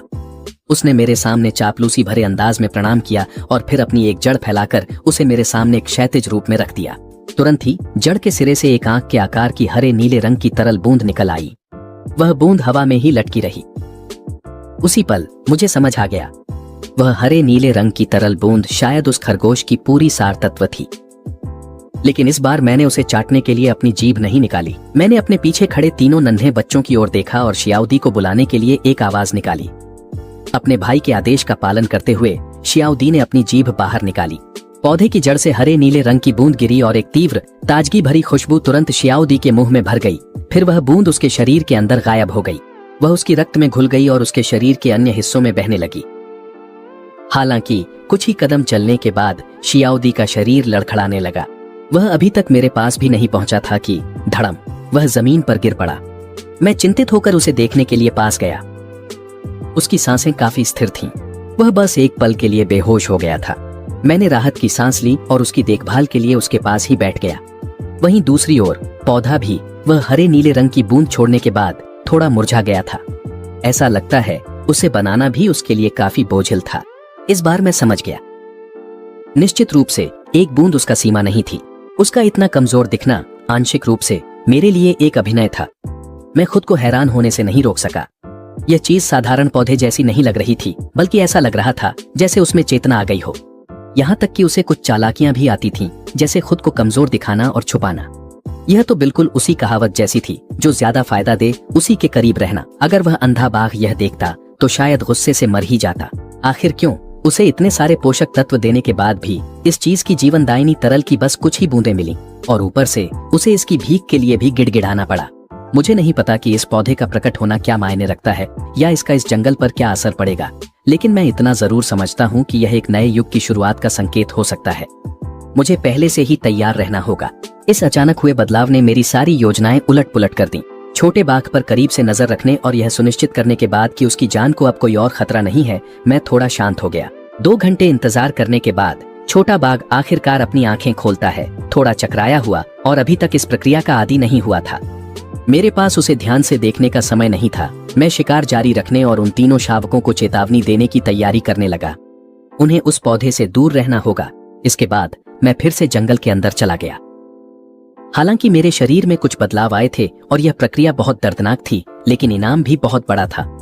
कम से कम अब मैं अपने भीतर छिपी हुई अपार शक्ति को गहराई से महसूस कर सकता हूँ। सर्दी अब आ चुकी है। मुझे न केवल तीनों शावकों के लिए खाना जुटाना है, बल्कि मुझे इस पौधे को भी कुछ पीने के लिए देना होगा ताकि वह और अधिक मीठा तरल बना सके। कम से कम इतना तो होना ही चाहिए कि तीनों शावक विकसित हो सकें। जब मैं छोटे बाघ के जागने का इंतजार कर रहा था, तब मैंने यह भी खोजा कि वह मीठा और हरा सा तरल जीवों के शरीर को मजबूत करने के लिए बहुत शक्तिशाली प्रभाव रखता है। अगर इसे बड़ी मात्रा में या लंबे समय तक सेवन किया जाए तो यह यहाँ तक कि आनुवंशिक सीमाओं को भी तोड़ सकता है और किसी उच्च स्तर के जीवन रूप में विकसित कर सकता है। मेरा दिल और जोर से धड़कने लगा। जंगल में दौड़ते समय मेरी गति और भी तेज हो गई थी। अब तो मैं एक ही छलांग में 6 या 7 मीटर की दूरी भी पार कर सकता था। जंगल में अपनी ताकत आजमाने के बाद मैं अपने एक पंजे को देखने लगा। जो छेद बना था वह एक बास्केटबॉल के आकार का था। अब तो मैं अपनी वर्तमान ताकत का भी अंदाजा नहीं लगा सकता था, और इस बार की उपलब्धियां केवल ताकत और गति में वृद्धि तक ही सीमित नहीं थीं। मेरी दृष्टि, मेरी सुनने की क्षमता और मेरी अन्य इंद्रियां भी काफी हद तक बेहतर हो गई थीं। मेरी शारीरिक स्थिति में यह समग्र सुधार मुझे अपार खुशी से भर रहा था। अब जो ताकत मेरे पास है, उसके साथ अगर मैं दूसरे वयस्क साइबेरियाई बाघों से भी मिलता तो उनका सामना करने और यहाँ तक कि उन्हें हराने की क्षमता रखता। यही सोचते हुए मैं उस पौधे को पर्याप्त पोषक तत्व देने की तैयारी करने लगा। जो हरी वाइटल पदार्थ मैं बनाऊंगा उसे मैं तीनों शावकों को धीरे धीरे खाने दूंगा। इस तरह वे भी यथासंभव तेजी से बढ़ सकेंगे, और अगर आगे चलकर कुछ बच जाता तो मैं पापा और मम्मी बाघ को भी थोड़ा देने पर विचार करता। हालांकि वर्तमान लाभ सुखद आश्चर्य थे, मैंने एक और बात के बारे में भी सोचा। अगर ऐसी कोई पौधा सामने आ सकता है तो भविष्य में और कौन सी अनजानी चीजें सामने आ सकती हैं? शायद क्या अज्ञात और शक्तिशाली जीवों का अस्तित्व भी हो सकता है? चिंता ने मुझे घेरना शुरू कर दिया और मेरे मन में ऐसी स्थिति का सामना कैसे किया जाए इसकी योजना और सोचने लगा। मुझे लगता है कि सिर्फ हम छोटे बाघों से ही काम नहीं चलेगा। हमें पापा बाघ और मम्मी बाघ को जल्द से जल्द अपने साथ मिलाना चाहिए। सिर्फ तभी हमारे पास इतना बल होगा कि हम अज्ञात खतरों का सामना कर सकें, इससे पहले कि बड़ा बदलाव आए। जब मैं यह सोच रहा था, एक गाढ़ी और खून की सी महक मेरी नाक में आई। एक काला भालू खा रहा था। मैंने तुरंत समझ लिया, और वह मुझसे लगभग 10 किलोमीटर दूर बाईं ओर और आगे था। मैंने एक पल के लिए भी संकोच नहीं किया। मैं देखना चाहता था कि क्या अपनी वर्तमान ताकत से मैं एक काले भालू को हरा सकता हूं या यहां तक कि उसे मार सकता हूं। इस विचार के साथ मेरे शरीर की शक्ति तुरंत फूट पड़ी। मैं जंगल में अविश्वसनीय गति से आगे बढ़ा, यह सुनिश्चित करते हुए कि मैं भालू के पास जितनी जल्दी हो सके पहुंच जाऊं। 10 किलोमीटर से ज्यादा की दूरी न तो बहुत ज्यादा थी और न ही बहुत कम। मैं पूरी रफ्तार से दौड़ा, अपनी ताकत को नियंत्रित करते हुए। मुझे वहां पहुंचने में 10 मिनट से थोड़ा ज्यादा समय लगा। काला भालू अपनी पंजों से एक जंगली सुअर की लाश को नोच नोच कर खा रहा था, जिससे अभी भी धुआं उठ रहा था। अचानक उसने सिर उठाया और मुझे देखकर एक पल के लिए सन्न रह गया। फिर उसने गुस्से और खतरे से भरी दहाड़ लगाई। उसकी आवाज जंगल में गूंज उठी। काला भालू अब पागलों की तरह मेरी ओर दौड़ रहा था। उसका शरीर हर कदम पर कांप रहा था। मैं नहीं डरा, हालांकि वह भालू मुझसे थोड़ा बड़ा था। जब वह मेरी ओर दौड़ रहा था, मैंने भी उसे चुनौतीपूर्ण दहाड़ के साथ जवाब दिया। उसका विशाल और काला पंजा गुस्से में मेरी ओर झपट पड़ा। मेरी नजरें उसी पर टिकी थीं। मैंने उसकी पंजे की चाल को पूरी तरह साफ देखा और उसके हमले का पहले ही अंदाजा लगा लिया। मैंने अपना सिर थोड़ा झुकाया और अपनी बाईं पंजे से पूरी ताकत के साथ हमला किया, सीधा भालू के मोटे पेट को निशाना बनाते हुए। मैंने अपने शरीर की गति का फायदा उठाया और घूमकर उसके पेट पर एक जोरदार पंजा मारा। मेरे पंजों ने उसके पेट में गहरी चोट कर दी, जिससे सफेद चर्बी बाहर दिखने लगी। थोड़े से खून और एक पतली ऊतक की परत के पार उसके अंग साफ साफ दिखाई दे रहे थे। भालू ने दर्द से एक कराह निकाली और उसी समय उसकी आंखों में जो गुस्सा था वह डर में बदल गया। हालांकि उसमें अभी भी लड़ने की इच्छा पूरी तरह खत्म नहीं हुई थी, लेकिन उसके सामने खड़ा यह बाघ बहुत ही घातक था। मैंने एक ही वार में उसकी सारी रक्षा तोड़ दी थी। भालू डर गया था। उसे पता था कि अगर वह रुका तो मर जाएगा। भयानक दर्द सहते हुए वह मुड़ा और दूर एक गुफा की ओर भागने लगा। बिल्कुल, मैं उसे भागने नहीं देने वाला था। मैंने रफ्तार बढ़ाई और बिना किसी मेहनत के भागते हुए भालू को पकड़ लिया। बिना कोई अतिरिक्त हरकत किए मैं कूदकर भालू की पीठ पर जा गिरा। मैंने अपनी पूरी ताकत से उसे दबोच लिया, जबकि वह मेरी गर्दन को पंजों से नोचने की कोशिश कर रहा था। उसने मुझ पर पंजा मारा, लेकिन वह मेरे कुछ बाल ही उखाड़ सका। उसने मेरी त्वचा पर बस कुछ सफेद निशान छोड़े, जो तुरंत गायब हो गए। मुझे उम्मीद नहीं थी कि मेरी त्वचा इतनी मजबूत होगी। मेरी सारी चिंता गायब हो गई। अब मैं सचमुच खुद पर पूरी तरह से भरोसा कर रहा था। मैंने बिल्कुल भी हिचकिचाहट नहीं की। मैंने सही मौका देखकर उसके गले में अपने दांत गड़ा दिए। भालू की गर्दन इतनी मोटी थी कि मैं एक ही काट में उसे पार नहीं कर सका, लेकिन एक बार जब मैंने उसे जकड़ लिया तो अपनी पूरी ताकत से दबाया। आखिरकार मैंने एक ही काट में उसकी गर्दन का आधा हिस्सा उखाड़ दिया। वह तुरंत मर गया। मैंने अपने थूथन के चारों ओर लगी खून को चाट लिया। मैं अपने सामने पड़े काले भालू की लाश को देखता हूं और एक लंबी सांस लिए बिना नहीं रह पाता। अब जो ताकत मेरे पास है, उसके साथ काले भालू को मारना कोई बड़ी बात नहीं रही। असल में यह तो बहुत ही आसान था। यह सब उस पौधे के फायदों की वजह से है। यह सोचकर मैं भालू के शरीर को काटता हूं और उसे घसीटना शुरू करता हूं। मैं एक पल के लिए पीछे मुड़कर देखता हूं। मैं उस जंगली सुअर को भी बर्बाद नहीं करूंगा जिसे काले भालू ने शिकार किया था। यह बिल्कुल सही है। मैं यह सारा खाना अपने साथ ले जाऊंगा। इसमें से एक हिस्सा 3 छोटे बच्चों को खिलाने के लिए होगा और बाकी पौधे के लिए पोषक तत्व के रूप में काम आएगा, ताकि वह हरी जीवनदायिनी तरल को और शुद्ध कर सके। इतनी आसान लड़ाई ने मेरे अद्भुत शक्ति वृद्धि को साबित कर दिया है और उसकी परीक्षा भी ली है। अगर मैं चाहूँ तो अब मेरे पास इतना बल है कि मैं एक वयस्क नर बाघ को चुनौती दे सकता हूँ और उसके इलाके पर कब्जा कर सकता हूँ। अब मैं आसपास के इलाके का एक चक्कर लगाने की योजना बना रहा हूँ। अगर उस इलाके में, जिस पर पहले आवारा का राज था, अब अंधे बाघ का कोई नामो निशान नहीं बचा है, तो मैं इस पर विचार करूंगा। मैं यह सोचूंगा कि क्या मुझे उस इलाके को अपने क्षेत्र में मिला लेना चाहिए।